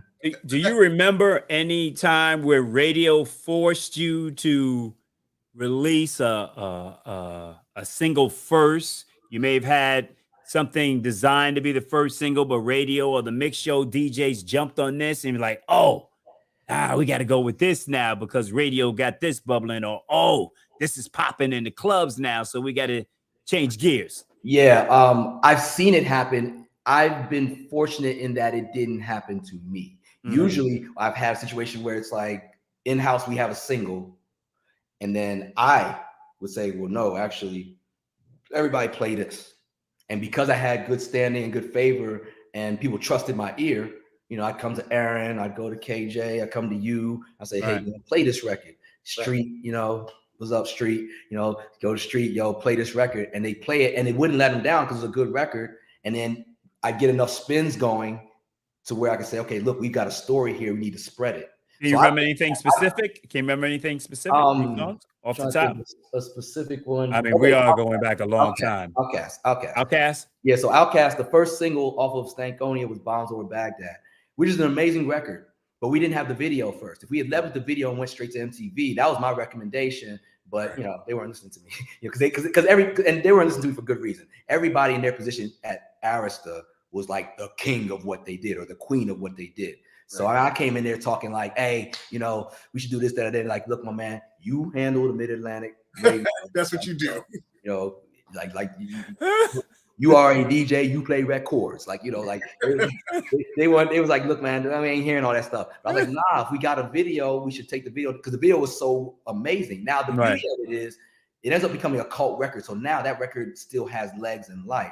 But what happened was, we had that record. And that record, if you remember, that record is fast. Yeah. It was very in hip hop that was that fast. I remember I'm bleeding to my mix show DJs, and they're like, bruh, the only way I can play this record is I'm playing like Luke behind it. Mm-hmm. And nobody was, and they weren't playing Luke on the radio. It's like, dude, this is like a Luke record, man. I can't. So he's like, I can't mix it. But because it was me, I'm like, yo, play it. So I got every station. I locked out my market at every station to add it first week. You know, I got a pat on the back for that. But then because I had one thing that people don't realize, and especially at the major labels are very segregated. So black music department and the pop music department, it's right. Like in-house, it could be just as, you know, lethal as like Hot 97 versus Power. You know what I mean? Like, you know, and I was a cat that walked the line because I knew music and I love people. So any company I worked for, I either had a strong relationship with my pop department, my pop counterpart, or I was the pop guy. Like when I went to like TVT, I was like, look, y'all ain't hiring somebody else to do pop. I'm doing pop. And honestly, that was a little bit of a power move too, because there weren't a lot of black reps on the pop side. Right. Because they don't. The money was different on the pop side, and the voice was different on the pop side. And I saw that, and I was like, man, we breaking all the records over here. So I was like, nah, I got that, and I had the relationships. So that was one of my calling cards. When I went to Arista, the Jedi mind trick that they were playing, that they realized was that because I was cool with the pop stations and some urban stations were under the guise of crossover, so they played the same thing the urban stations played. Thank you. But they were called pop stations. Yeah. So I was one of the only people that could float between those two stations because I had the relationships on both sides. Usually you were kind of like, you were the urban rep, you were team whatever, like Radio 1. And if you were the pop rep, you were team, you know, Clear Channel. And I was like, nah, I know both of them, and I'm rocking with both of them. So I say that just to say that I'm talking to my pop rep. He was Jim. He was the guy that was in the picture with us and Outkast, the white gentleman. And I was like, and so he's playing. So I'm sitting there like really trying to figure out how to get, when I was setting up Bombs Over Baghdad, trying to figure out how to get this record played. And I'm sitting there just burning midnight oil. And then he comes back from his meeting. He's like, "Woo, boy!" He's Southern cat. "Ooh, buddy, oh, Kuti, man, you heard that new Outkast? Oh, that Outkast is fire. That's a smash." I said, "You talking about Bombs Over Baghdad?" Because we hadn't had the album yet. I said, "Bombs Over Baghdad." I said, "Man, I said, I love him, and this record is crazy." But I said, "This is a work record, dude." He said, "I don't know what record you talking about because we just played the Outkast, and that's a hit." He puts in his pop CD-ROM, and when the sampler of our priorities coming up. Man, it got the Outkast and that sorry, Miss Jackson. Ooh, and I was just like, yo, I was like, this is the record they're giving y'all? He's like, yeah. I said, give me that joint. Wow. I burnt that joint up, sent it out. Right. Miss Jackson went to #1 in like 4 weeks. Oh yeah, that was a good record, man. And that's why Billboard voted them the #1 hip hop group of all time. Yeah. I mean, that was the fastest moving record I ever experienced. That record just leapfrogged, just came in, bing, bing, bing, one, and just stayed there. But we had been working Bombs Over Baghdad on the urban side, like knocking our head against the wall, bloody, because it was just such an eclectic record, you know? Yeah. So, And one of the challenges of working Outkast was that they never dropped 2 records in a row that sounded the same.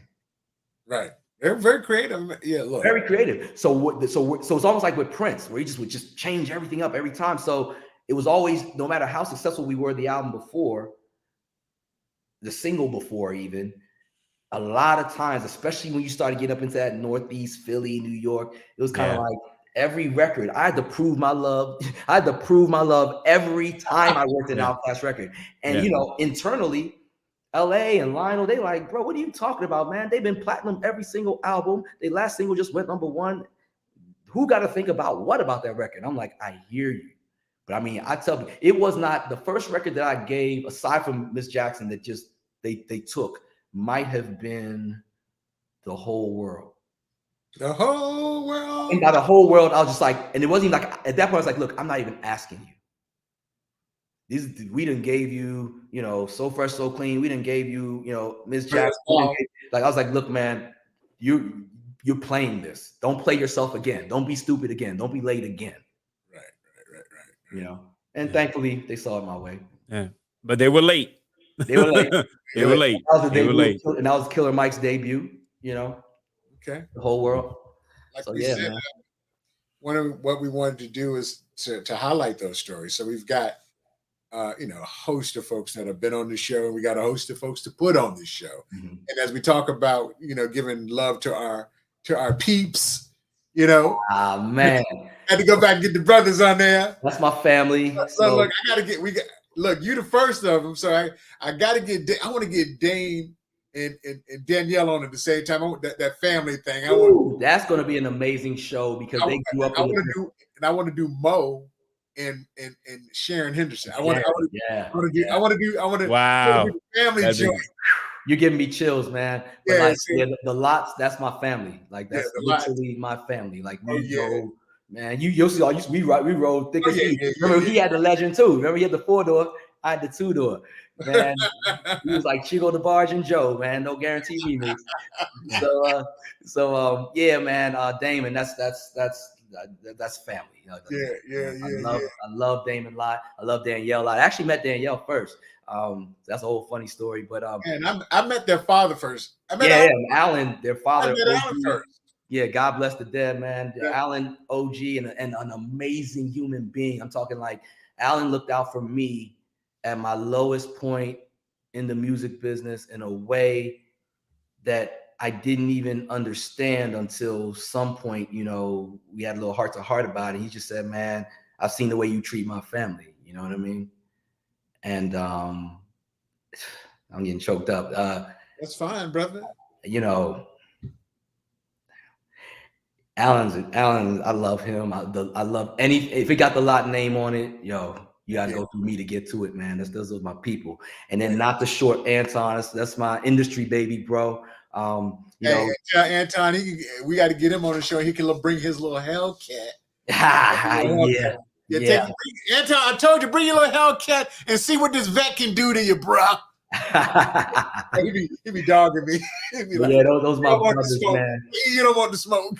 Those are my brothers, man. You know, Anton actually was one of the people like I handpicked to replace me when I left Loud to go to Arista. You know, I made sure that he got hired because he deserved that leg up. At the time, he was working for Rockefeller. You know, from an independent standpoint, he had not had his.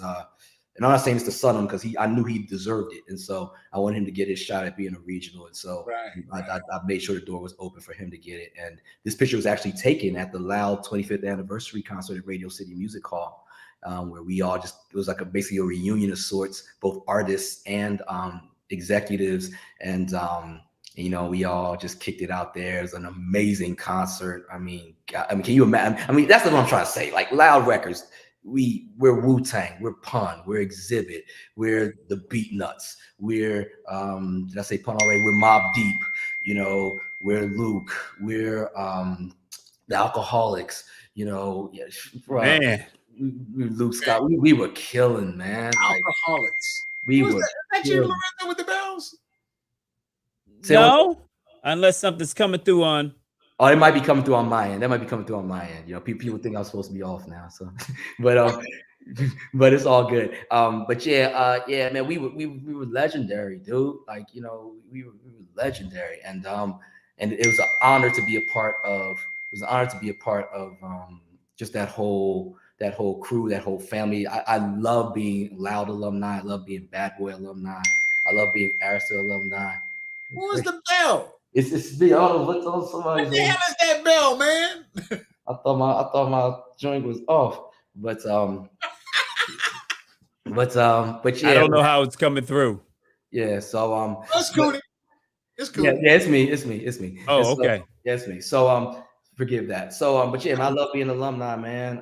TBT alumni, being able to work with Pitbull on his first 4 albums. Look where he's a global. Oh my goodness, yeah. I worked with the Yin Yang Twins, Lil Jon. We that whole run. Chappelle Show and that whole thing, man. Like, we were killing. You know what I'm saying? So I've been a part of a lot of movements, man. A lot of movements, and I don't take it lightly. I don't take it for granted, man. It's been an honor. It's been an honor to just do that and then be able to take this knowledge. There was a comment that floated through that I really appreciated. When somebody said something about how they were learning. And that's the position that I find myself in now. I lecture at universities about the music business. I'll be lecturing at UMass in a couple of weeks. I lectured at UVA last year and a couple other places. But that's the direction that I'm going in now. It's just it's just teaching. It's teaching people. So speaking of teaching, you know Fat Tommy, right? Yes. He is a professor at VCU teaching hip hop. Wow. Isn't Skills over there too? I don't know if Skills is teaching. I don't know if Skills. You know what? He said I talked to Skills. He says he's going to be on the show. Yeah, Skills is a professor. Skills is a professor. Okay, so I believe it's at VCU. And tell him I said what's up when you talk to him. That. Oh yeah, I'm gonna definitely do that because we had Tommy on the show, and he spilled the beans. It was fun. Yeah, he spilled some beans. Oh, he spilled some beans. Go back and watch it when you get a chance. I will. It is truly entertaining. Okay, I got some catching up to see. I still gotta be a little political because I still, break bread with these people, and some stories are sacred, and right. And I need some of these people to speak in my classes, so, so I'll let them out themselves. He is now teaching a course at VCU, and he also there's some of the stuff he's doing is so innovative for the students. Is ridiculous. It's ridiculous. Yeah, I gotta check it out. Because, matter of fact, I would just like to talk to him anyway because since I'm in this education piece too, I think it'll be good to have just add to the network of us experience. He's a professor, and I laughed my ass off because I tell him I remember you came to the station trying to promote records with that Jerry curl and that red bandana on. I mean, when you said it, all I could think of, I didn't want to say. I'll let you say it first. I was just like, that's what you were thinking. Respectfully. Respectfully. I was like, Jerry. I was like, money. All I could think was like, he's talking about money with the Jerry curl? Yes. But he would laugh with, man, Tommy was hilarious. Yeah. Matter of fact, when we interviewed him, he was coming from the school because he had just finished lecturing the students. Yeah, I got to connect with him. Matter of fact, offline we'll connect us on a 3-way text thread. Yeah, before we shut down the place, you helped a lot of people become who they are, but at the same time, brother, you're a musician yourself. Yeah. Talk about your group and talk about this picture right here. Okay, man. So when you asked me, it was like one of the most memorable times in my life, in my career.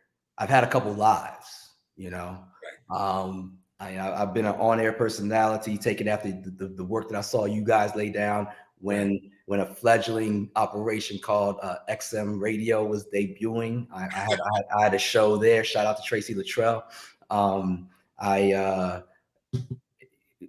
Who hired me off of just hearing me talk. Again, I was talking business, just talking like records with somebody like Lenny Kravitz versus Prince or something.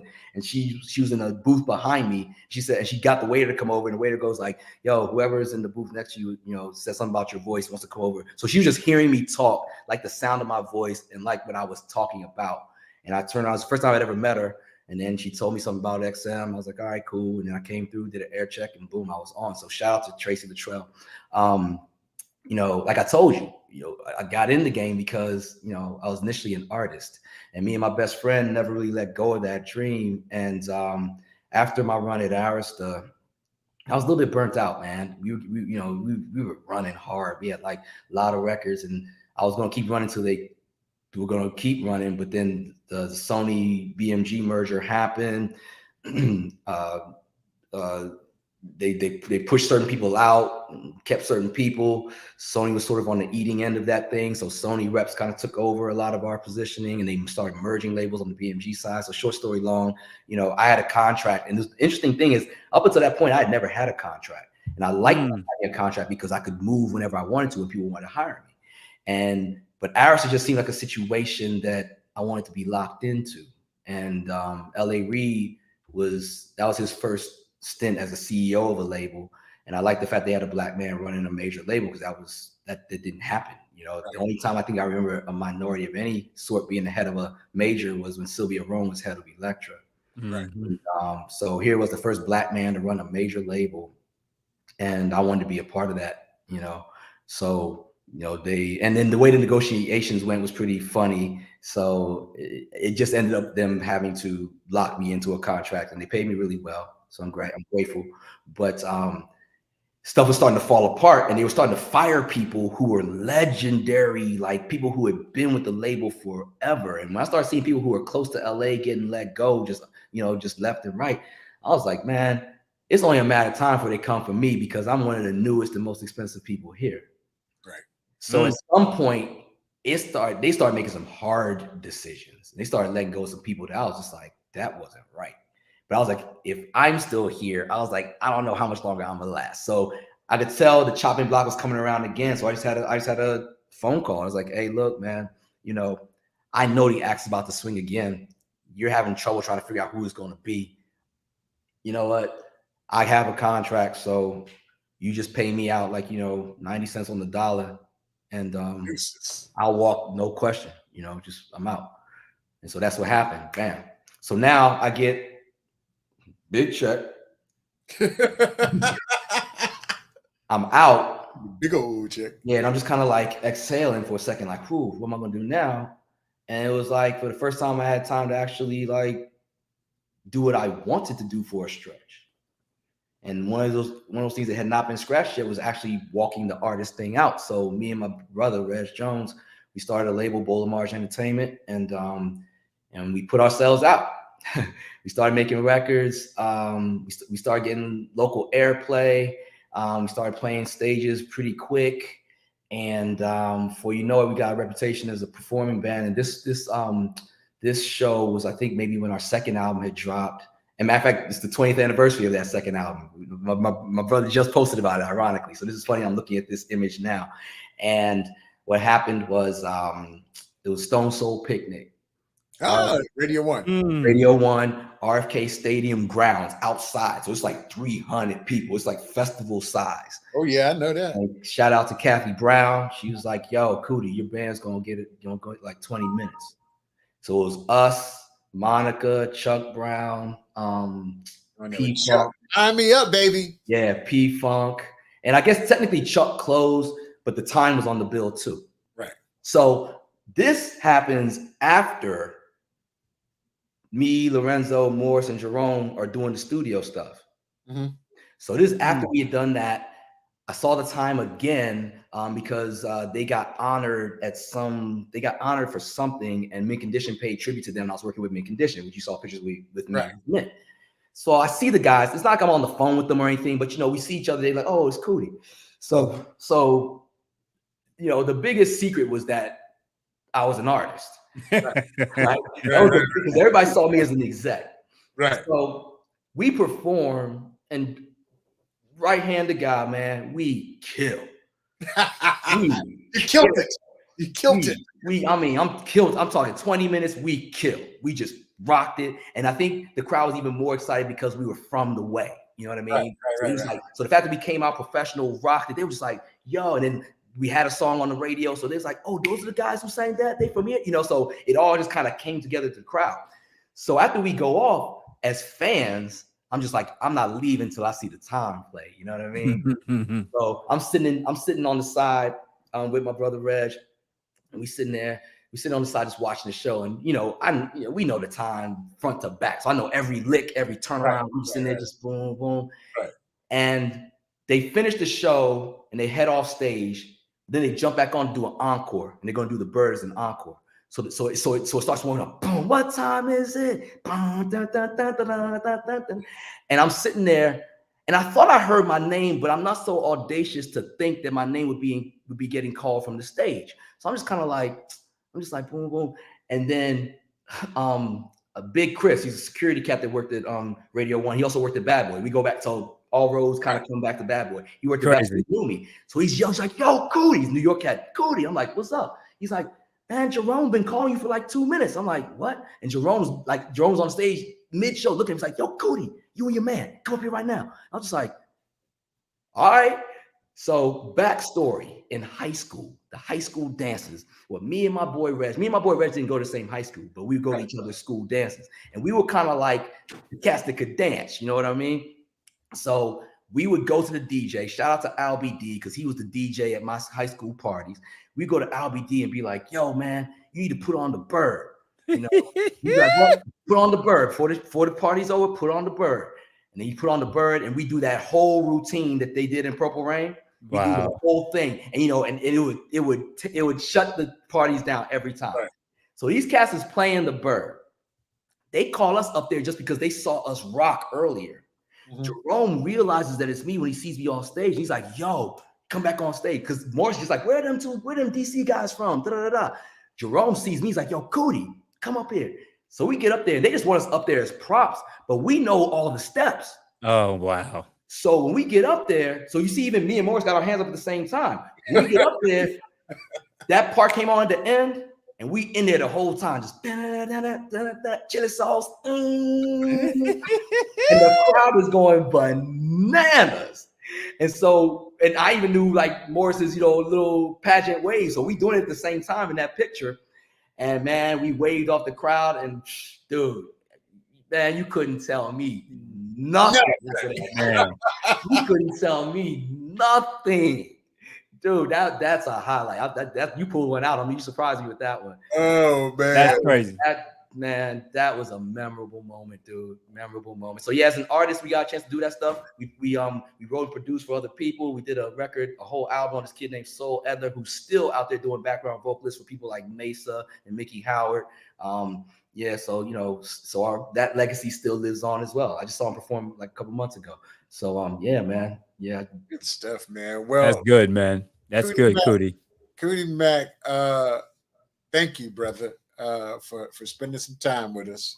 This was good. We didn't get through all the stories, but maybe we'll do that on a part B sometime. Hey, bro. No, we're gonna bring you back. We'll bring you back. We got a list. Shoot. I mean, you have to we'll have him first episode season 3. Yeah, definitely. Yeah, I can do that. I'm not greedy because I want to hear these other stories because I want to be able to do like Vito did and just jump in like, hey, I remember that. No, that was crazy. That was crazy. I was about to tell the story and he just typed it in before I could even get to it. Hilarious. That's crazy. That's the thing, just so people see, like, when I'm telling these stories, they sound larger than life, but these are things that we really did, man. We really were part of it. And we always talk about it at the beginning of the show. The people that we bring on ain't just folks we just bring. We actually know these folks. Yeah. And it's an honor to know you guys. I say this privately, but I'm saying it publicly, man. Just the fact that we're still in association and we're still in each other's circles, man. Because some of us aren't here, True. Facts. So I just love y'all, man. Y'all have always been like, when I think about my first radio tour as a Bad Boy employee, I met Eric Lee. I met Aaron Maxwell, and I mean those friendships still. Like I said, Aaron just called me. That's great. And then Lorenzo, man, it's like before I was even in. Yeah. This is before I was even in. So and your travels and how we always still manage. And we're still connecting now. We do it on IG, man, and keep doing what you're doing. Those messages that you're putting out there on IG. They seem so from the heart, sincere, and just when you don't have a whole bunch of people watching you live, or you're not getting a whole lot of likes or comments, keep doing it because people are watching. Yeah. You know, they just may not be commenting, or they I'm may gonna just learn not that. be. I'm trying to learn that, just, man. you know, if I'm on IG at Kuti Mack, as you can see, man, that's me. Just find me. At Kuti Mack, KUTIMACK. That's me, man. Find me and let's rap. Now you're a personal trainer. Yeah. Oh yeah. Now I'm in fitness. Yeah. So, but like I said, it's just all of it kind of conjoins because like I said, there are a lot of us that ain't making it to 50. You know what I mean? Right. And so one thing, what would you recommend for most people to do if they're dealing with high cholesterol? The first thing I tell anybody to do, get a juicer, not a blender, not a Ninja, a juicer. This separates liquid from pulp, right? And juice vegetables. Don't put fruit in there because the fruit's gonna put the sugar in your system. Eat your fruit, but juice something as simple as cucumbers, spinach, and maybe a little bit of ginger or mint. If you get that habit in and you do that first thing in the morning within 90 minutes of waking up and another time throughout the day, by 11 days in, you'll look and feel like a whole new person. You keep it in as a habit just in general. And a lot of these things that are coming at us, cholesterol, high blood pressure, even freaking COVID, man, you're going to be able to push back against natural. What about celery juice or celery? Celery juice is great. Celery juice is kind of zesty, but it's good. But it's yeah, great. yeah. Kind of zesty. I got you, man. Once again, thank you. No problem. But I wish this got me still here. Hey, celery juice. Yeah, I'm on that. I'm on that celery juice. Yeah, look at me. Look at me. Juices and berries. Oh man. So Kuti, I want you to hang out in the green room, and Lo and I'll be back in a quick second. There you go. Oh, thank you for coming out, man. Hold on in the green room for a second. Problem. Man, that was a good show, Lo. Yeah, man. You know whose anniversary is next week? Yours? The anniversary of Aaliyah's death is next week, dog. Oh, okay. So I gotta. Yeah, I had to hit you with that. Yeah. So we'll let's see if we can grab Juliet. It might be good. Might be good. We grab Juliet so we can talk about it. August 25th. I think that fall on a Friday. I'm not sure. Off the top. Tomorrow, the 18th, it'll be Friday. Yeah. Let's dedicate next show. First of all, man, I forgot to do it. Clarence Avant. I mean, not Clarence Avant. Clarence. You might want to bring Kuti back on here for yeah, for that one. Kuti, we back. You back? Yes. We live. We live again. Could you hear what we were talking about? Yes. Okay. Yes. Clarence Avant, man. The godfather of Black music. Dude, I'm gonna tell you this. I got a chance to be in his company once because I worked with Jimmy and Terry. So I got a chance to be in his company. I didn't really get a chance to pick his brain the way I wanted to. There are two people in the music business that I'll say 2.5 people that I kind of patterned just the way they moved, and I wanted to be that at some point. Clarence Avant, Quincy Jones, and Donnie Simpson, and because each of them were just themselves. Quincy is a historian, like he can put anything in historical context in popular music. And Clarence Avant was just somebody who moved in the shadows, but he made major moves. He was connected to so many people and so many things. And I'll never be as great as Clarence Avant. I'll just say that right now. But on my own little way, I try to just be the grease that lets this wheel spin here and sets, that person's career in this direction. Just be an agent of positive trajectory. That's what I got most from Clarence Avant. Is just, that dude was a guy, and he never was somebody who stepped out in front for the credit for everything he did. Right. Right. That's why you didn't know. Right. When you found out, you're like, yo, yeah, this dude is powerful. Yeah. And I mean, and especially the era that he was powerful during, right? Like Black people just didn't have that, man. He's that the game, lost one. But what I am encouraged by is that he got bouquets. Right. Oh, he got his flowers. In the last few years, he got the Netflix special. He got these. He got that recognition while he could still perceive it, and that's important to me. I think that's something I really do. Sometimes in this era, in the 21st century, cats get premature credit. Right. But if I had to, but when it's warranted, though, I'm not necessarily mad at it. Only because, like I said, I know a bunch of people, promo people who died without getting any credit, promoting people who are walking the face of earth right now who don't get their credit. So thank you for this platform. But Clarence Avant, straight up G, straight up like, oh my gosh, class act, you know, powerful, great. When you power isn't power till you can like give it. Right. And he gave so many people power. Yeah. He gave so many powerful people opportunities. And he was in so many spaces simultaneously while we were there. Yeah. You Right. know, we would know, oh, there's this Clarence, oh, that's that guy you need to know, but you had to be in the mix. You had to be really be able to, you know, rub shoulders and rub elbows with him, you know. He was but the godfather. you saw him often, but you had to be in there. He was the godfather. Yeah, he was. He was. There's a couple we would see him at conventions quite often. That's why I would see him at conventions. Yeah, you would see him there. I would get introduced when I was with the OGs. If I'm with Hank Spann or Donnie Singleton or Singleton, they would always, they would introduce you. I mean, I was like, they kept saying this is. I was like, okay, I knew who he was because everybody had reverence for him. Right. Yes. I remember a couple of times at the Urban Network when I would be hosting a luncheon by whatever record company, I would see him in the audience at that big table. Yeah. You know, so those are kind of like my memories of him and say, okay, that's that guy. But how am I going to get to meet him? You know, and it just never. I probably did, and I just don't remember it. You know what? Things are a blur. Think about our era, and that's what I really appreciate about us in our era. Because me and my brother talk about this all the time. It's like no slight to anybody, you know, younger, whatever the case may be, but we're that perfect medium era where we saw touched, been around a lot of the great greats. May not even known how great they were. Right. Until somebody tells you, and then that filtered through us, and we're still around here to talk about it to the people who come after us. Right. Because I remember conventions, same thing, Urban Network being out there in Palm Springs for the you know, and like, you know, you sit at a table and be Joe Iskro and all these cats that you snap. about in Hitman. And I was like, oh, snap. Like, you know, and like I said, shout out to my man Tony Winger. He's another one of my OGs. Wanda Hayes, she just had a birthday not too long ago. I'm trying not to forget anybody. Yeah, I think she's episode 3. Okay. Yes. So you know what I'm saying? So I know what I'm talking about. You know that's mom. I know what I'm talking about. Yes, definitely. Bobby Duckett was 2 and Thomas Lytell was 4. There it is. My man Tommy Lytell, Mr. Def Jam, you know. So DJ Duckett, Uncle Bob, you know.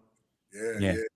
So we'll man, I'm glad Lo said bring you back because I wanted to, you know, pay a little homage to the gentleman that laid the foundation and groundwork for us to be here today. Yeah, man, I have to go watch it on the Netflix special again. Yeah, man, because that Obama piece blew my mind. I was just like, the Obama and Clinton. I'm just like, oh yeah. And even like his son-in-law, I believe, is the cat that runs Netflix. Really? Yeah. That's how that happened.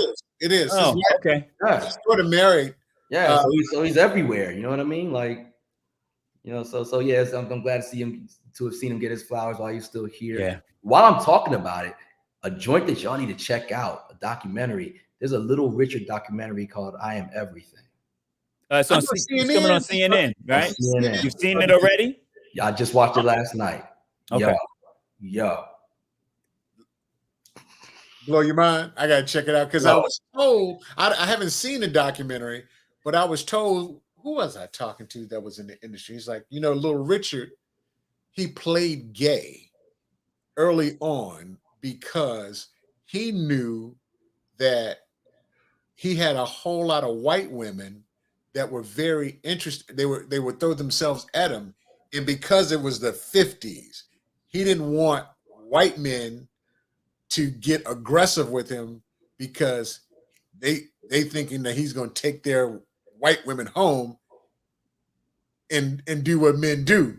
I was like, really? He says he's old Catholic. What was I talking? Was it an OG that told you that? OG. Okay. OG told me that. That's their reality. Two things can be true at the same time. Yeah. I remember seeing him on the David Letterman show saying that, you know, I'm no longer gay, or I wasn't really gay. He was on Arsenio Hall, and Arsenio asked him, and he said something about how his door only swings one way, right? Yeah. But he was acting kind of gay on the Arsenio Hall, he was very flamboyant. Let's say that. Flamboyant. So here's what I'm saying. But with David Letterman, he had an afro and he wasn't as flamboyant. That's when he was a preacher. Exactly. Doing gospel. Okay. This thing will cover all of it. Oh yeah, I got to check it out. Okay. All right. And it makes sense when you see it. Okay. It's worth watching. That's our homework. That's our homework assignment. I'll check back with you. I guess that's the difference between him and Sam Cooke. Because if they threw themselves at Sam Cooke was gonna catch it. That's why his nose was broken. Change gonna come. Hold on, man. Hold on. Loaded. Yeah, we can do this all night, bro.